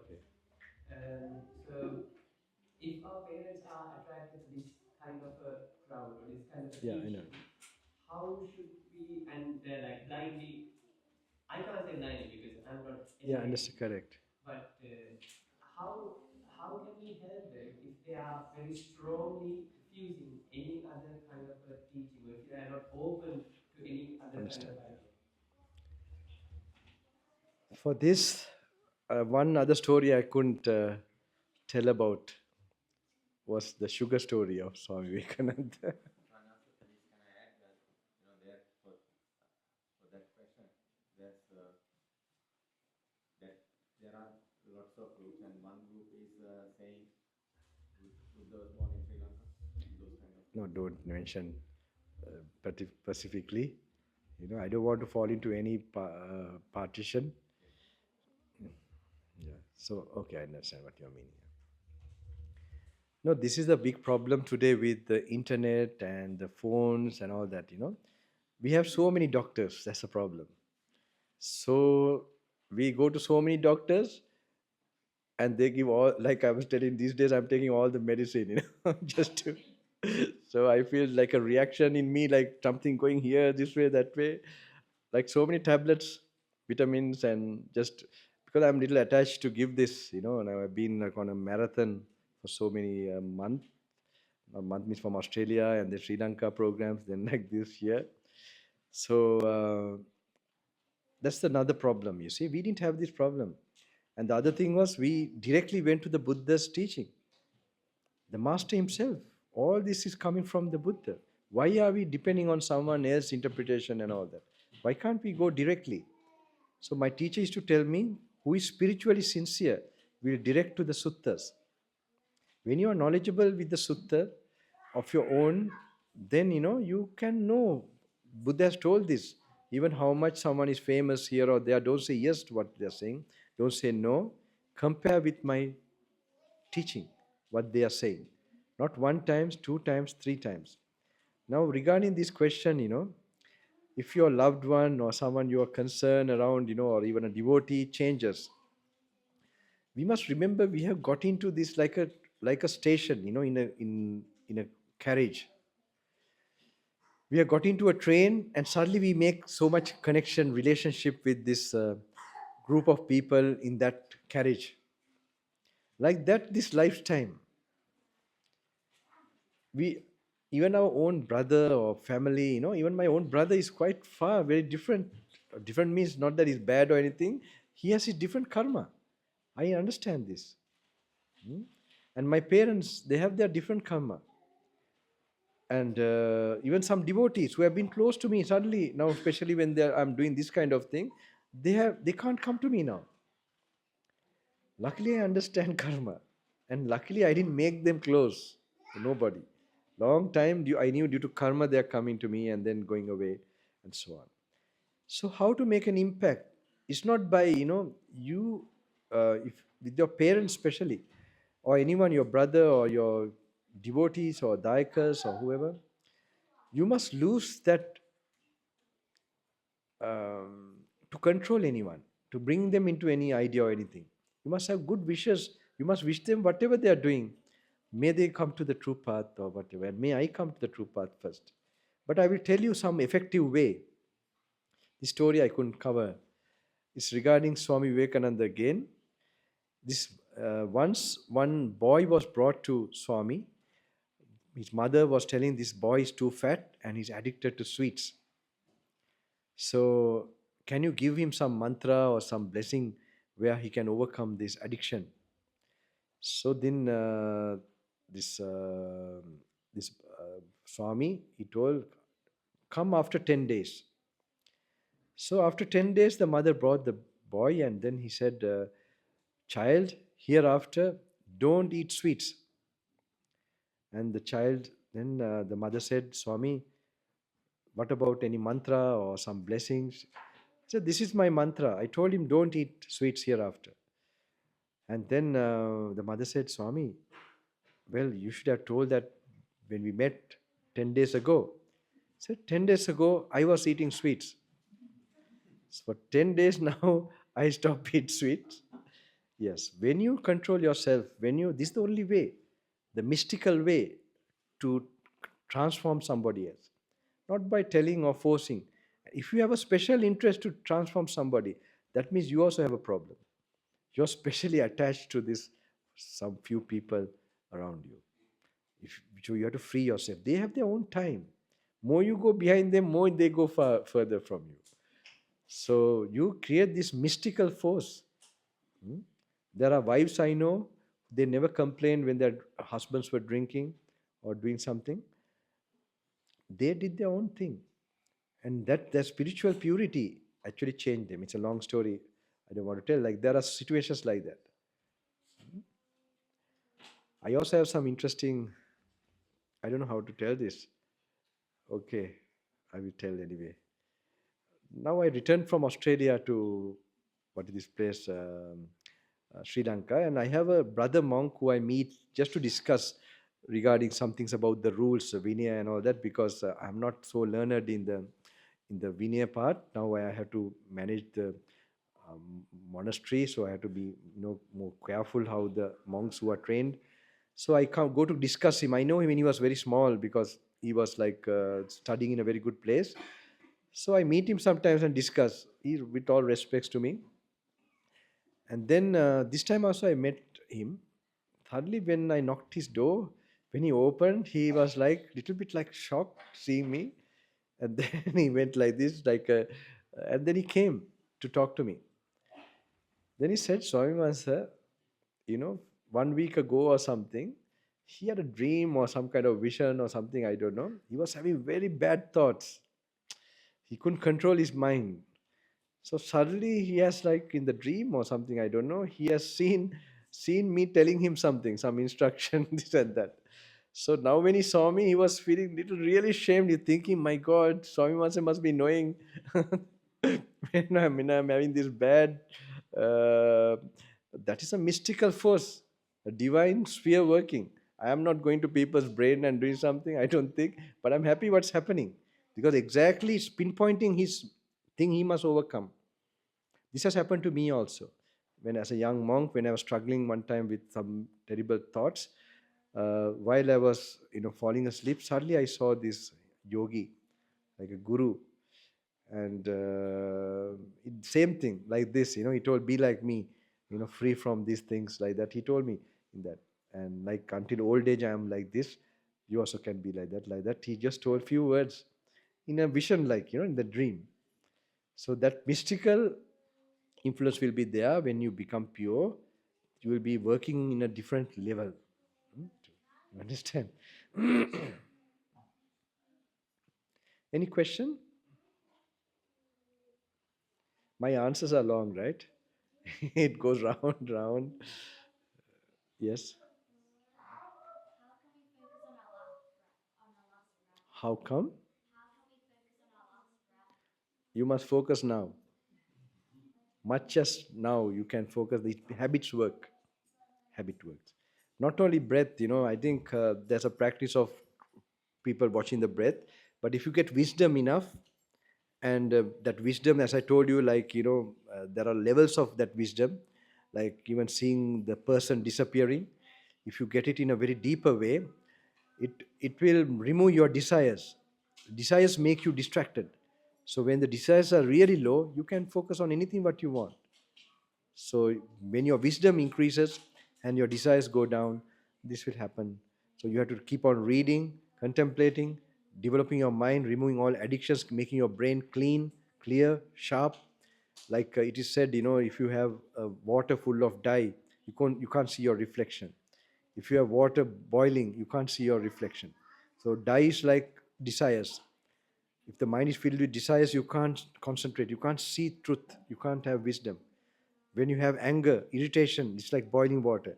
You can't see your reflection. If you have muddy water, it's like sleepy, drowsiness. So you must free your mind from those negative motions. That is meditation with compassion or anapanasati, like with the breath also. You can make the mind bright. That's one practice you must daily try. And then reading this Buddha's teachings, which talks about how to remove the illusion, the concepts. And when you're doing that practically, then you will get automatically the ability to look at the breath. Otherwise, last moment, if you have crash program, like we used to study, put water bucket below our legs and overnight, definitely we can crash programs can make you crash. I was like that, I was really didn't. Actually, what I fear getting reborn is not hell, going to school again. I hope they make different schools by the time I reborn next time. I This also had the same feeling this after type doing of school. GC. I'm not going to do GC again. Anybody else? Anyone?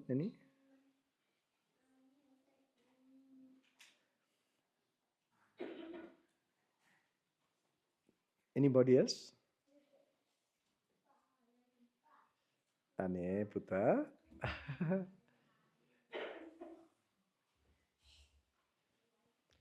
Anybody know?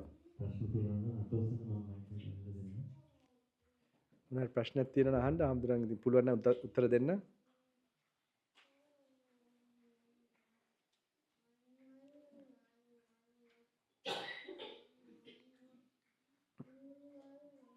Science vegetarian එක ගැන මොකක් හරි අදහසක් තියෙනවද?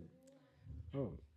මාත් vegetarian එක කියන්නේ මෙහෙමයි. වෙජිටේරියන් බුදුහාඳුරෝ කියන්නේ රස නැති කරන හැටි දිවත් එක්ක ඕන කෑමකට.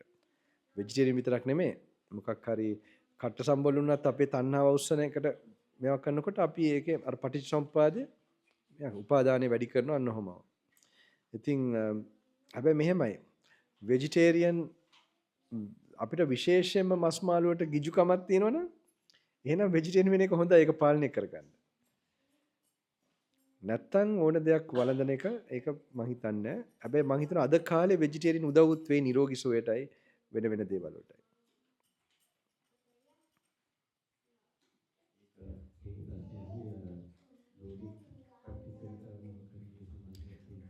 ගොඩක් උදව් වෙයි. දෙවියන් සම්බන්ධවත් ඒ තමන් ඒවට උදව් වෙනවා. හැබැයි ඊට වඩා මේ කන කෑමේ වෙලාවේ රහ ගන්න නැතුව වළඳන ප්‍රැක්ටිස් එක කරොත් තව භාවනාවට ගොඩක් ශක්තියක් එනවා. දිවත් එක්ක.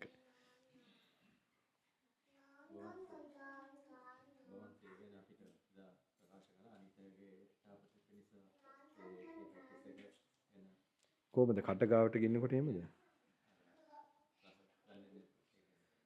ඔව් ඒක දිවට තැරෙන්න දෙන්නේ නැතුව දත් වලින් හපන එකයි. ඉතින් ඒක තව තියෙනවා. ඒක try කරන්න වෙනවා. ඒක සෑහෙන අභියෝගයක්. ඒතර හොඳට ශ්‍රද්ධාවයි ඒ වගේ අර රිට්‍රීට් වගේ එකකදී Tamanට ඒක අල්ල ගන්න පුළුවන්. කට ගාවට එනකල් කට අරින්න නැතුව ඒ වගේ තියෙනවා ඉතින්. එකපාරට බැහැද මං හිතනවා නිරෝගී සුවය එන්න නම් අර fasting for survival ඉන්ටර්නෙට් එකේ මොනවාද YouTube එකේ fasting for survival කියලා අර කාඩියොලොජිස්ට් කෙනෙක්. ඒගොල්ලන් හොඳ ලස්සනට processed food පුළුවන් තරම් අඩු කරලා ගන්න එක. නැචරල් ඒ කියන්නේ එළවලුයි ඒවා මේවා ගන්න හැටි. ඒවල තියෙනවා ඒක හරි වටිනවා. මොකද මං හිතනවා ඒ වගේම intermittent fasting 12 hours ඔය වගේ කාල සීමාවලදී ඒක මම හිතනවා අද යුගයේ කරන්න ඕනේ දෙයක්. තමන් නිරෝගී සුවයයි මේ ඒ ටික කරන්න ඕනේ. ඒව බලන්න ඩොපමින් ඩිටොක්ස් බලන්න මේ YouTube එකේ. ඒ වගේම pineal gland එක ගැන ඕව බලන්න. අනිත් එක තරුණ අයට අවුරුදු 14 15 එහා NoFap NOFAPP මේක බලන්න පොඩ්ඩක්. මේක කවුරුත් කියන්නේ නැහැ සාමාන්‍ය මම ගිය පාර නම් කිව්වා හරියට NOFAPP නේ NoFap. ඒක YouTube එකේ බලන්න. ඒක ලොකු අයටත් බලන්න හොඳ. ඒක ඉස්සර කියනවා කුමාර බ්‍රහ්මචර්ය කියලා. හරිනම් අපි වඩන්න ඕන දේවල් ඒක පිටරට අය වඩනවානේ හොඳට. They are practicing in the foreign countries, knowing the benefit of that. It's called NoFap, NOFAPP, and dopamine detox. This will be very helpful. No school will teach you these things. And I wish someone taught us when we were young. And but doom scrolling, evat බලන්න පුළුවන් හරිසිය බලනවා. If you are looking into the internet, you can Grim Hustler. Other one is Grim Hustler. It's called the Russia Mafia. He looks like a mafia person, but actually, he's with tattoos and all that. But he gives very good points. Like as you get up, using the phone, when before you sleep, using the phone, how to change your life. He's like a life coach. But I think these points are very good because it goes into your head and it will make you to change the way he puts it. But he tells a foul word every time, and that doesn't matter. That is nothing compared to what he tells. So he tells a little bad word always, but it's very good for young people, they better than he getting caught to other things. They will get proper knowledge from. It's all round knowledge, lot of knowledge he gives. You're not still looked at. Okay. Maybe you don't need it, but anyway. Grim Hustler, Grim, Grim Hustler, HUS. Anybody else? Maybe we can now Patunak dekad. Dekamara. Nearly 2. Okay. I think that will be okay. If anyone, if I remember, yeah. Kev, did you all have lunch? Not yet. Really? No. Oh, seriously? Now it's really 3 o'clock, ne? My goodness. Only breakfast? Oh my goodness. No. Mara vedene. Sorry? Not you can fast, not them. Okay. Doesn't matter. Now we have already covered. Any Mukadaman?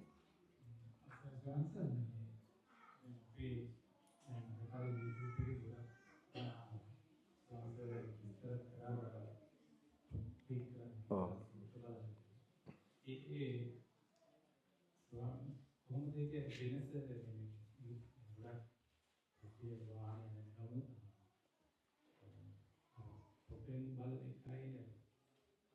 Oh.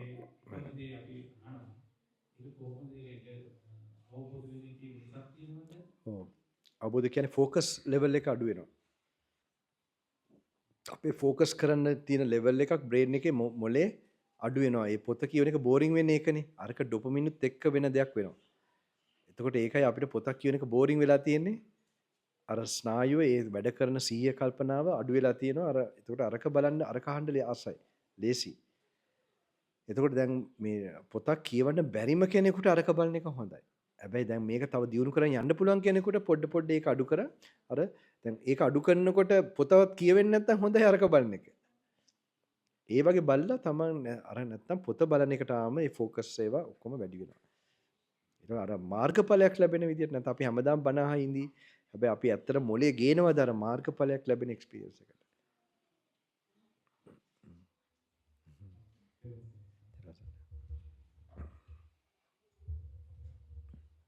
තව කවුරු තියනවද? anybody else? අර පිටිපස්සෙම හරි අර පුතාලා ඉන්නවා.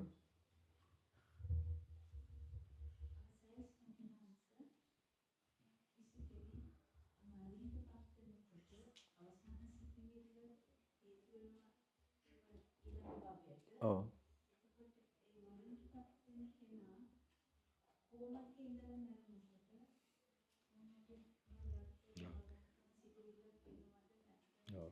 තියෙන්නේ කෝමවල හිටිය අජාංචා ස්වාමීන් වහන්සේත් ගොඩාක් යෝගීව හිටපු ස්වාමීන් වහන්සේ නමක්. ඉතින් අපේ පෙර අකුසල කර්ම වැඩ කරන හැටි අනුව එක එක විදිහට පත් වෙන්න පුළුවන්. හැබැයි ඉතුරු වෙලා තියෙන කර්මයේ අනුව තමයි අන්තිම මොහොතේ මනසෙන්නේ සිද්ධ වෙන්නේ. ක්ලිනිකලි කෝම වුණාට මනසේ එක ලෙවල්ස් වලට ඇක්ටිවිටීස් තියෙනවා. විඥානේ එතන හට ගන්න. ඉතින් ඒක යාගේ ඉස්සරාත්මල තියෙන කර්ම විපාක ලැබෙන ප්‍රබල කර්මයේ අනුව තමයි අර ඒකෙන් මැරිලා යනකොට වෙන්නේ. ඉතින් අපිට ඒක මේ කියන්න බෑ ඒ කොමකින් හිටින්ද නරක තැනටම යනවා කියලා එහෙම වෙන්න බෑ. ඒක යාගේ හොඳින් හිටියපු කෙනෙක් නරක තැනට යන්න පුළුවන් අන්තිම මොහොතේ යාගේ අර කර්මයේ මොනකද දන්නේ ඉදිරිපත් වෙන්නේ. ඉතින් ඒක අපි එච්චර බය වෙන්න දෙයක් නෑ. අපි එහෙම එක්කෙනෙක් ඉන්නවනේ ළඟ ගිහලා පිරිත් කියලා අර එහෙම එකක් ඇති කරවන්න පුළුවන්. එයා විතරක් නෙමෙයි ඕන කෙනෙක් මැරෙනකොට පිරිත් විතරක් නෙමෙයි තව අපිත් ඒ අලීම් නැතුව සාන්ත විදියොත් ඒ සාන්ත කිරණ උදව් වෙනවා එයාට.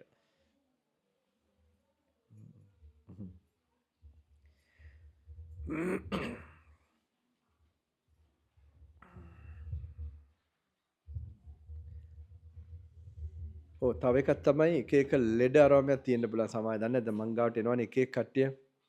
ලෙඩ විතරක් නෙමෙයි ජීවිතයේ ප්‍රශ්න ආරෝමය විසඳ ගන්න බැරි මම ඉංග්‍රීසි වලින්ම කිව්වොත් කවන්නේ නැද්ද?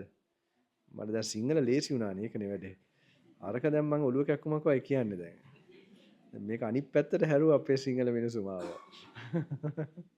ඒක වුණේ විශේෂයෙන්ම අර පොත කියවන්න පටන් ගන්න.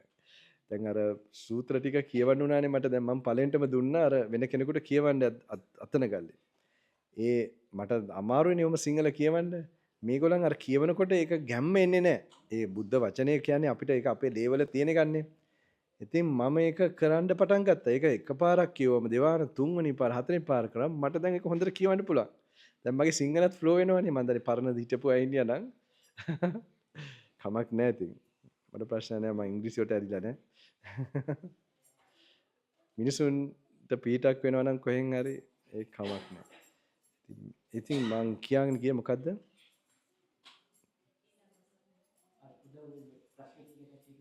ඔව්. ඒක පින්වතුනි මම එක කියන්න සමහරට මාව ඔක්කොටම හම්බෙන්නේ නැති වෙන්නත් පුළුවන් නේ සමහරට. මේ ඔය ප්‍රශ්න තියෙන ඒ කියන්නේ ගොඩාක් ලොකු ප්‍රශ්න තියෙන. දැන් සමාකයි ඉන්නවා. ඔය මේ මොකද කියන්නේ දැන් මං ගාවට ආවා මෙල්බර්න් වල එහෙම හැමතැනම එනකොට විශේෂයෙන් සිඩ්නි වල එක්කෙනෙක් ආවා. මහත්ය ඔස්ට්‍රේලියන් නෝනා ලංකාවේ දෙන්නාගේ මේ ළමයාට දැන් මොකක්ද කියන්නේ කැන්සර් එකක්. ඉතින් කීමෝതെරපි අරගෙන තමයි ඔන්න. ඉතින් මේගොල්ලන් වැඩි පන්සලට සම්බන්ධ නැහැ. අර මේගොල්ලන් ගොඩක් ඩොනේට් කරලා තියෙනවා ඊට ඉස්සෙල්ලා.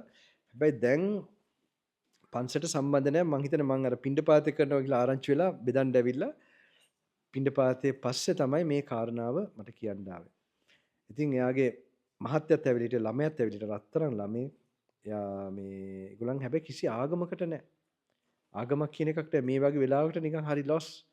එයාගේ තාත්තත් එහෙමයි ඔස්ට්‍රේලියානු ජාතික ක්‍රිස්තියානියාගේමත් මොනවත් නැහැ. කිසි දෙයක් නැහැ. හරි දුකක ඒගොල්ලන් හරි පව් පොඩි ළමයි වගේ අසරණව. ඉතින් මේ ළමයාට මම දැන් මං ගාවට මේ මොනවාද රිට්‍රීට් එක වෙලාවටත් එනවා. කට්ටිය මට තේරෙනවා ඒගොල්ලන් දැක්කාම ඒගොල්ලන් ඉන්නේ ලොකු දුක් තෝට් එකක. පස්සේ අඬ ගහලා බලනකොට මොකක් හරි ඩයග්නෝස් වෙලා මේ මොනවාද දැන් ඊට ඉස්සෙල්ලා කලින් දවසක හරි ඊට දවස්වල මේක දැන් ඔළුවේ වැඩ කරනවා. ඉතින් මම ඒගොල්ලන්ට තේරුම් කරලා දෙනවා මම දන්න දෙයක් තියෙනවා. ඔය ලේසියෙන් ඔය කට්ටියව මරන්න බෑ. කවුරුත් ලේසියෙන් මරන්න බෑ. ඒක අපේ දෛවයේ කර්ම විපාක තියෙනවා. දැන් මගේ තාත්තටත් ඒක උනා 75 දී ආ වැටුණා. වැටුණාන් පස්සේ යට කරගන්න බැරි වුණා සාමාන්‍යයෙන් කරන දේවල්. I will tell in English now. Okay. 75 years, my father fell down and then, he was like, he couldn't do anything. So everybody thought he will die in another few days. And then what happened, my father, I was in India that time. And I told my father from there, you have life until 93 years old. He was 75 then. Then he said, Sadhu Puta, Sadhu, Swami Mansa, because who would like to die, So he knows something that I have told him based on something. So actually I know something that he has this karma, this destiny for 93. That's the possibility he has. That doesn't mean now even few years back he nearly passed away again, 79. And then I did something, this is what I'm going to give you all, because it's like this is a potential, a possibility is there, but a sudden wind can come and blow off the flame. Anything could happen, but there is a general possibility for him to live long. So anyway, I told him like that. So he also recovered recently also. So he lived after that time. Now I told them like this, and I have known people who are given only 7 days to live. In Maharagama, in Sri Lanka, only 7 days they used to come and offer alms to us also. Then later on, she lived more than 7 days. Then the doctors wondered what she ate, what she did for this to happen. To see, she got to know she's going to die, and she started chanting Pirit. Day and night, she just continued to chant Pirit. That's the only different thing she has done, and she kept on living. And she came and served us Pindapata. So anyway, there are so many cases like this, situations like that. And I told you about my grandma. My grandma was a close devotee of Soma Hamdro, maybe a big elders, they might know. Somahandro, when he was very famous that time, my grandma was very old, like 80 years old. So I told Somahandro and then said, let's go and see this, the Leda, Ledawa gila balamu කියලා කිව්වා. මොකද්ද මේ මොනවාද the uh, the sick patient, let us go and visit your grandma. He told me like that. So we went, both of us, and then we met our grandma and we chanted Pirit and all that. And I never forget, Somahandro, those days he's very, very interesting too. So my grandma asked, how old are you now? So Somahandro said, I'm 16. Then he said, with all these robes, you're telling, a lie. Then he said, I never forget, if, everybody knows I'm not 16. If you only tell to deceive, it's a lie. That's how we define lying. And my grandma said, we can't argue with you. So actually we blessed and everything. He also told a nice thing, like for one arahant, how when he met his parents, how he told about this body is full of impurities, and the mother was telling, oh, this is my son, this is my son. So nice, he nicely put some interesting Dhamma points. After that we left. After 2 months, Somahandro passed away. My grandmother was living more another 6. So this, you have to understand the reality. So this girl in Sydney, I couldn't get a smile out of her face. She was in such a, despair and like she was in some kind of this thing. Then I had to use some magic in my bag to give her some proof about karma. And actually I did that, and then she only lit up. She understood why I worry unnecessary. So when you don't worry, when you have this positive thought based on proper knowledge, that itself is medicine. Not medicine you take, most of it is psychosomatic. So this is very important. So I will tell you a puja, what you can do. If you have this kind of problem or any other problem that you can do. Even if you have a family problem, any other thing, because I found that this was very effective, like in Ripplebrook, no, not Ripplebrook, somewhere in Melbourne, we had this retreat. So there was this one gentleman, I never forget, he was having like a cancer and it's already under control. With a walking stick, I think they have cut some part of his body. And so many other problems. He wanted to stay only one day. He had no money also for the retreat, like for the accommodation, they had to pay something. He borrowed the money, he told me. And then he got this accommodation, and not one day, he stayed all the 5-6 days. And like the 4th day, he came and met me. He said, Swami Mansa, this is my situation. Our father's brother or like these relations, they have done black magic and all these things. My father also died out of this, and so he was having all these thoughts and he believed that it has happened like that. So what happened, he told me all these things and I looked, he looked so disturbed. And so many other complaints, I'm having cancer, I might die with this cancer, like this, he was telling so many things. Then I told him something about now what I'm going to tell you all how to do. With the Bodhi tree, what to do, a certain practice. So I thought he will do it after he leaves the retreat. What he did was, he has imagined the Bodhi tree at Jayasri Mahabodhinvasa, Anuradhapura, and did that. Because I was wondering, the 5th day, he looks like a Handavagi, like a moon, he was so bright and positive. I thought maybe the retreat, this practices, to see, he said he did this. And he was becoming very bright. And I think I was very impressed. When he was leaving he was like a changed person. Of course, he did the practices and addition to this. So he imagined that, and he said, one day I'll go to Ajashrima Bodhinvasa also and do it, but now I am going to do it now from here. Definitely, that's a mystical force. Okay, I will tell you how to do it. I don't know, you have a Bodhi tree here? Make a Ajashrima Bodhinvasa? Done, it could be. So in case if it is, okay. If it is not, but the problem is now, the best ideal time will be the Brahma Murta time. 3:10, 3:15 to 4, no, 3:15 to 3:40. Okay, this is normally, but 3:15 to 4:30, if you can be, when you visit the Bodhi tree, if it is Jayasri Mahabodhinvasa is good. If it's not, you just remember this represents that particular great tree. Okay, and just remember that Buddha, there's no object that got the worship of a Buddha. That you must reflect. Animisalochana Puja, where the Buddha prayed means not prayed, showed his gratitude to the Bodhi tree without blinking his eyes. You have to think about that. Okay, and the other thing is Jetanarame, the Ananda Bodhiya. To represent him, he placed this Bodhi tree in Jetanarame. That also you must remember. So it represents his body. Okay, you have to think like that. If you think it's just a tree, it will be a tree only. But if you can reflect like that, there will be some power activated.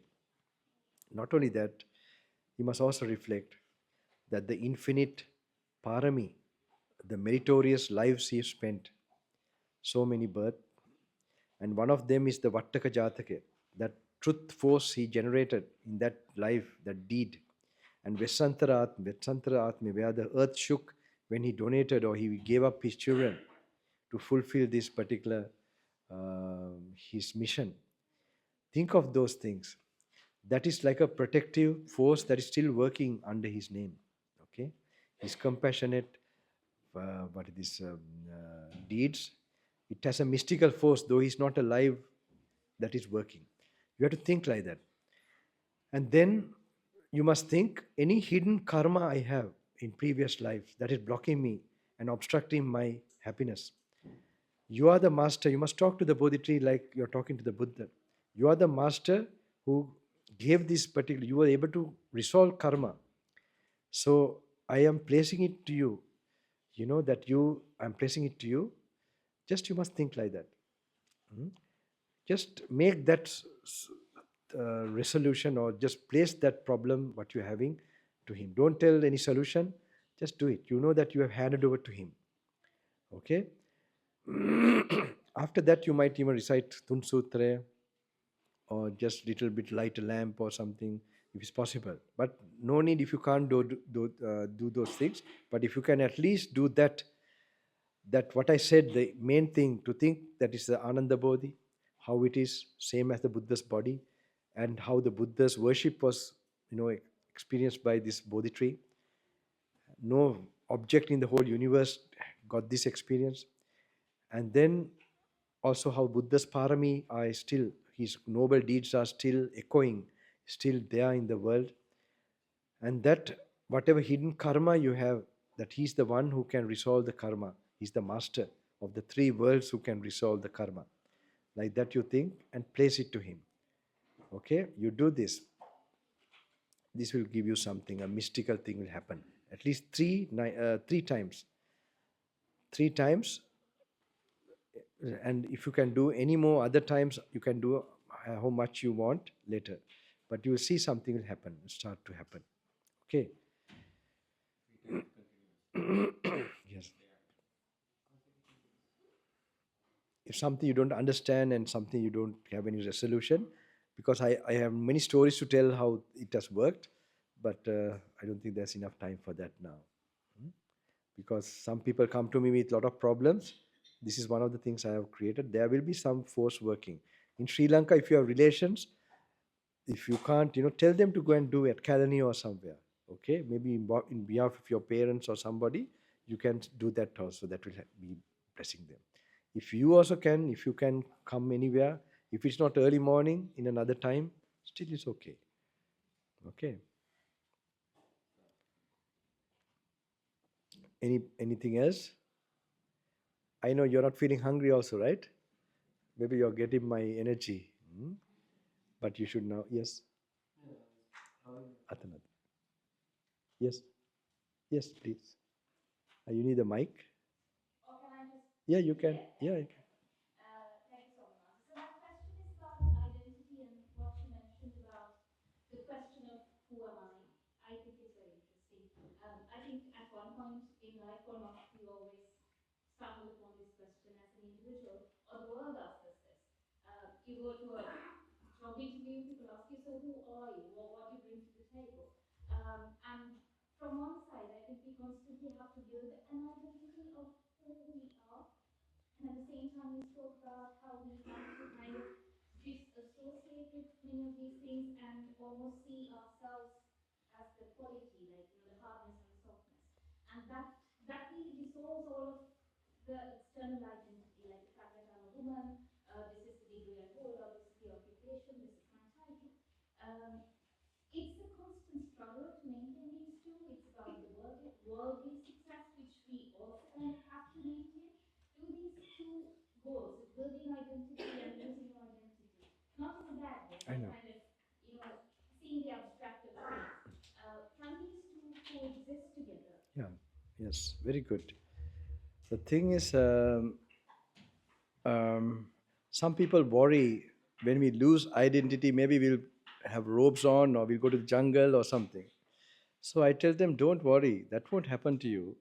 What happens is the negative part of you is removed, the delusion and the drama and the ego and the, all that will go away from you. So if you are a husband or a wife, you'll be a super husband, a super wife. If you were a child, you'll be a super child. If you were a boss, you'll be a super boss. Because without the anger and greed, how great you'll be. You'll be so you are using that, losing the identity. The purpose is to remove all those defilements in your mind. That's the purpose of the practice. So if you're doing that, and also you don't feel mentally tired when you're like that, because you don't have those emotional baggage, and you're at peace, and you're doing peacefully the things, the duties, and you're considerate of others, and you don't take the unnecessary things that are, like even about your position and the people, sometimes we make a picture about ourselves in society and all that, like ha ha ha, like okay. Like, so that they respect you and all that. It's not easy. I know when I was like in Cyprus, uh, later I realized, how they see you now, even in these countries for sure, like how they see you, the dress and all that, they first make the first impression. Okay, so when you're conscious with this society, you're very conscious to wear a certain way, because to get some kind of, and the way of speaking, the accent and all that. So there's a way of judging and, discriminating actually. But I think it will be nice. We have a very short time on this planet. It's nice to really try to free ourselves soon as possible. And that will be in the long run a blessing. And other things, whatever you can do without a stress about it, you can keep it. It's okay. But you're not disturbed by that. You're just conforming to, like, so, but very important is that losing your identity should go very deep inside you. So then you will be getting the blessings of it. You'll enjoy the peacefulness and the purity. And even if you don't achieve very well in other things, or if those things fade away as time goes by, you will not feel you have not achieved anything. But if you don't reach this, you will feel something you have not achieved yet. You understand? Because this is something really true about you. And sometimes the real purpose of life is to know this, to realize this. Otherwise, we'll feel empty all the way. I used to reflect sometimes, if I did my studies well or did the career, I did a short time, I did auditing in a firm for 2 years to make my father happy. So all these things I did just for like namesake. Why? I was doing my meditation meanwhile. So I was thinking one time, if I did those things well and didn't do this, I would be regretting now. But if I had done those things well and neglected this, I'm sure I'm still searching for something. So something that really fulfills you and makes you really, I hope you can pursue that. Don't ever think that, and that will make you do those things better. Okay. Anybody else? ඉවරද? කවුරුත් නැද්ද? Anyone? And your kindness and your behavior will help the others. Your honesty, your purity will really put people into, they're all human beings. They're all searching for. So I tell my makeup is different. Now I did my makeup before coming here. one was a bath. I couldn't have a bath today. So I went up and had the reason was I thought we were going back, or suddenly I decided to come to the program. So the morning I couldn't have my bath. That was one. But that is not my main makeup. I have another makeup with the meditation. So when you clear your heart, purify it, clean, then that creates the real beauty and creates the true selfless, blessings to others. And you learn to do that, you're going to be a most happiest person on this planet. You have no expectations, but this you must train. You can do it with compassion, metta. That's a good meditation. And you can, you make it a daily habit, and little bit anapanasati. And controlling, just for your work, you learn to use the worldly things, but making sure you don't do other than that, just to indulge yourself, like that you discipline yourself.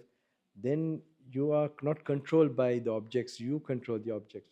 And then you get the self-confidence, and you don't get that self-confidence from any degree or anything, or any position you will become in the world. It will come by you mastering your own mind now. තෙරුවන් සරණයි. තව කවුරු ඉන්නවද? දැන් හරිනද මල්ලි? දැන් දෙකමාරද? Huh?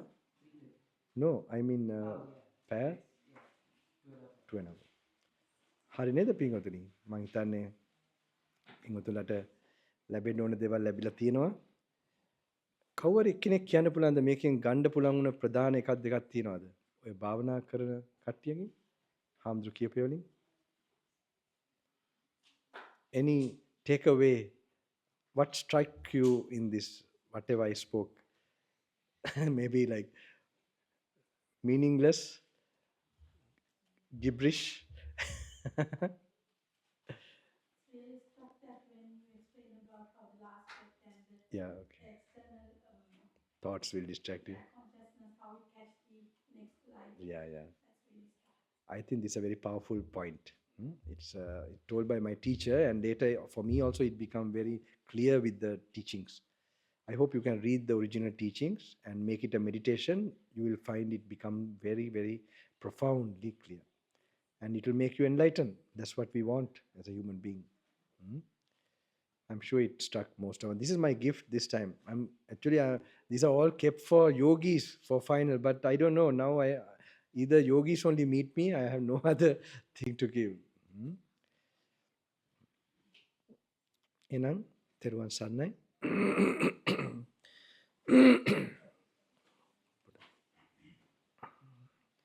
පින්වතුන්ලට ධෛර්ය ශක්තිය ලැබෙන්න.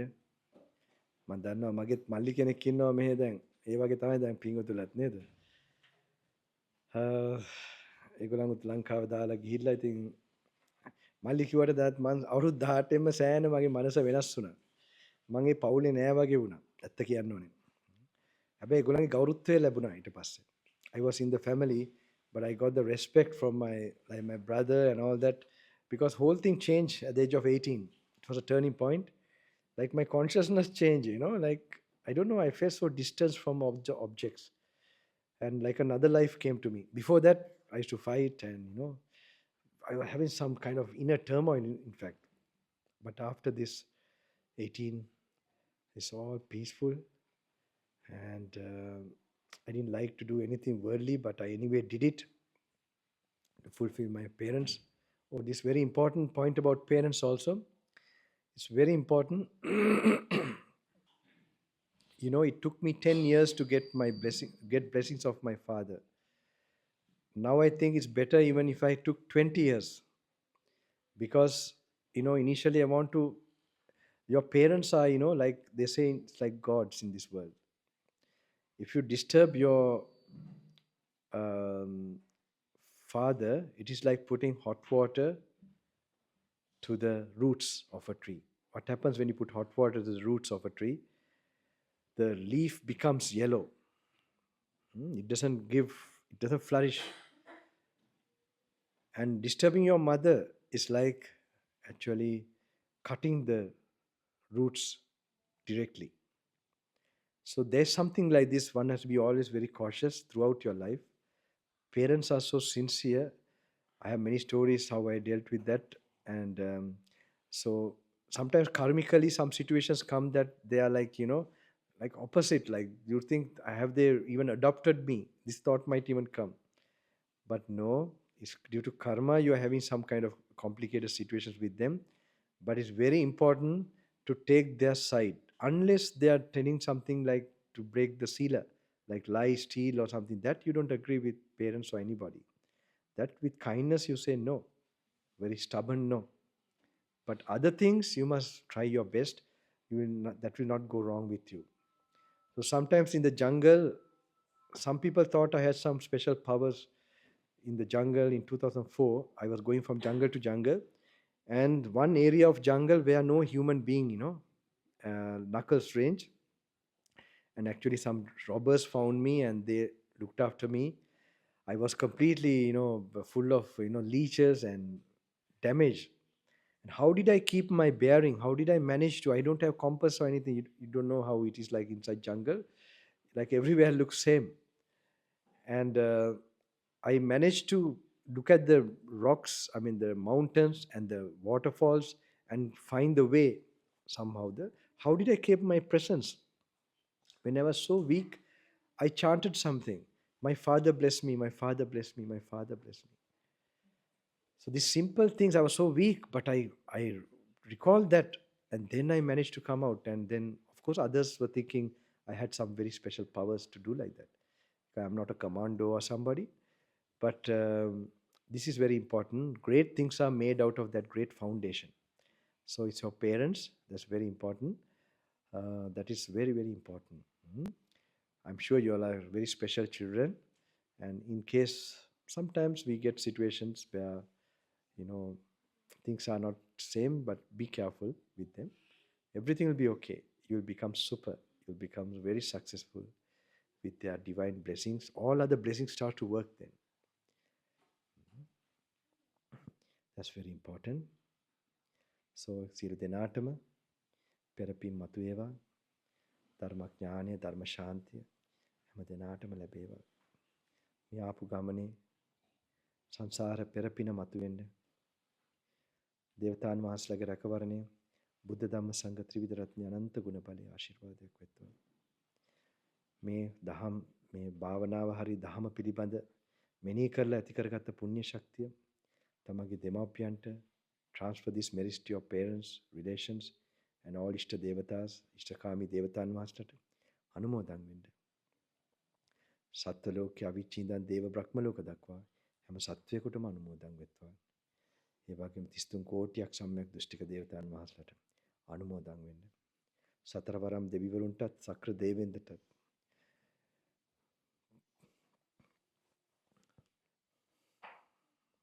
විශ්වකර්ම දිව පුත්‍රයන් වහන්සේටත් මාතෘ දිව්‍ය රාජන් වහන්සේටත් සහම්පති බ්‍රහ්ම දිව්‍ය රාජන් වහන්සේටත් ඉෂිවරු මුනිවරුන්ටත් සිද්ධර්ලටත් ගන්ධර්වරුන්ටත් බහිරවරුන්ටත් නාග නාගීන්ටත් දේව සේනාධිපතිවරුන්ටත් සියලු ඒ උතුම් ශාසනය ආරක්ෂා කරන සම්‍යක් දෘෂ්ටික දේවතාන් වහන්සේලා පෙරම් පුරන පේන නොපෙනෙන ලෝකේ මනුෂ්‍ය ලෝකේ දේව බ්‍රහ්ම ලෝකේ ඉන්න සියලු උත්තමයන් වහන්සේලාට අනුමෝදන් වෙත්වා.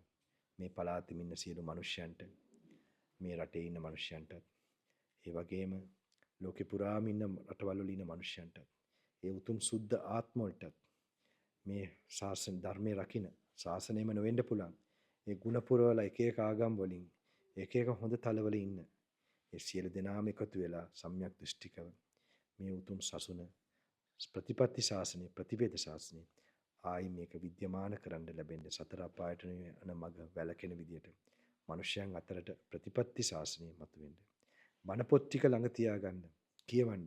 Keep the Dhamma books, the Dhammapada, or any translation of the Buddha's original teaching. Keep it with you. Read it, 1 page, 2 page. Remember, your karma is going to be cleared. And you might not get the urge, but force yourself at least 3 times, 4 times to read those books. When you read the 4-5 times, something will start to happen in your brain. Remember, whatever I said is not just some kind of exaggeration.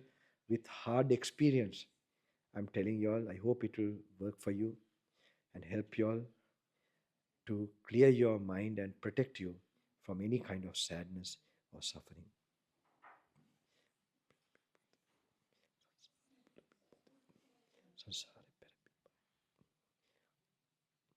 සංසාරේ පෙරපින් මතු වේවා. කිසි දුකටපත් නොවන සතුටින් සංසාරේ පෙර බලය ලැබෙන සෝපත් දුකින් මිදෙත් නිවන් සුව. අරක දාන්න පුළුවන්ද මල්ලි? මල්ලි.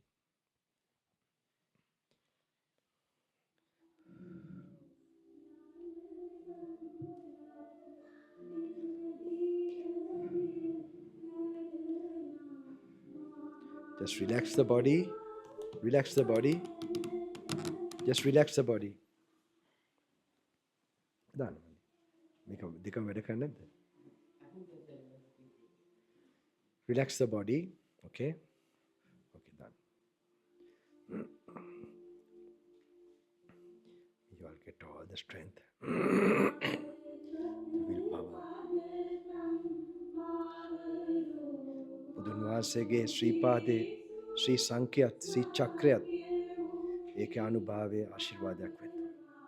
සම්බුදුන් වහන්සේගේ පාරමී බලය විද්‍යමාන මේ බුද්ධ ශාසනයෙන් පීඨලා තියෙන තැන් වලින් ඈත ස්ථානවල වාසය කරන උත්තම සිංහල මිනිස්සු අනිත් මිනිසයන්ට සම්බුදු කෙනෙක්ගේ මේ මහා ගුණ බලයේ ආශිර්වාදයක් වෙනවා. රැකවරණයක් වෙනවා. සියලු දොස් කරදර දුරු වෙනවා.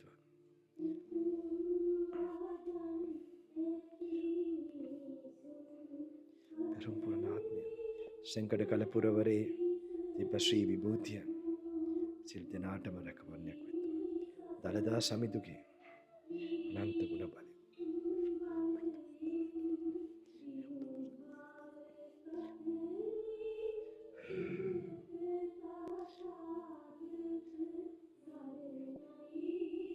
සංකඩකල පුරවරේ මහා ගුණ පුර මේ මනුලව සත්වයාට ශක්තිය ලැබේවා.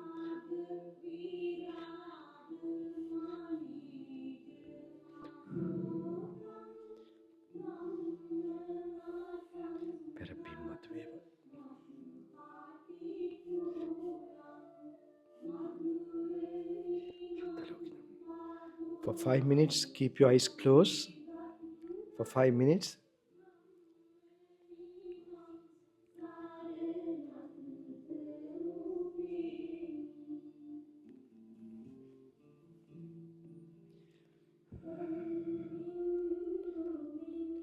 Try not to talk until tomorrow morning. You'll get some energy more. You can take food, that's okay, but try not to talk. That will help you more the night until tomorrow. May you all get all the strength and the will and all blessings to all of you to have this peace, purity, wisdom. Not only you all living beings get this opportunity. The blessings of the Sambuddha. May his compassionate mission be a blessing to all of you. බුදුන් වහන්සේගේ කරුණාවේ අරමුණ සියලු සත්‍යයන් වෙනුවෙන් ඉෂ්ට වෙත්වා.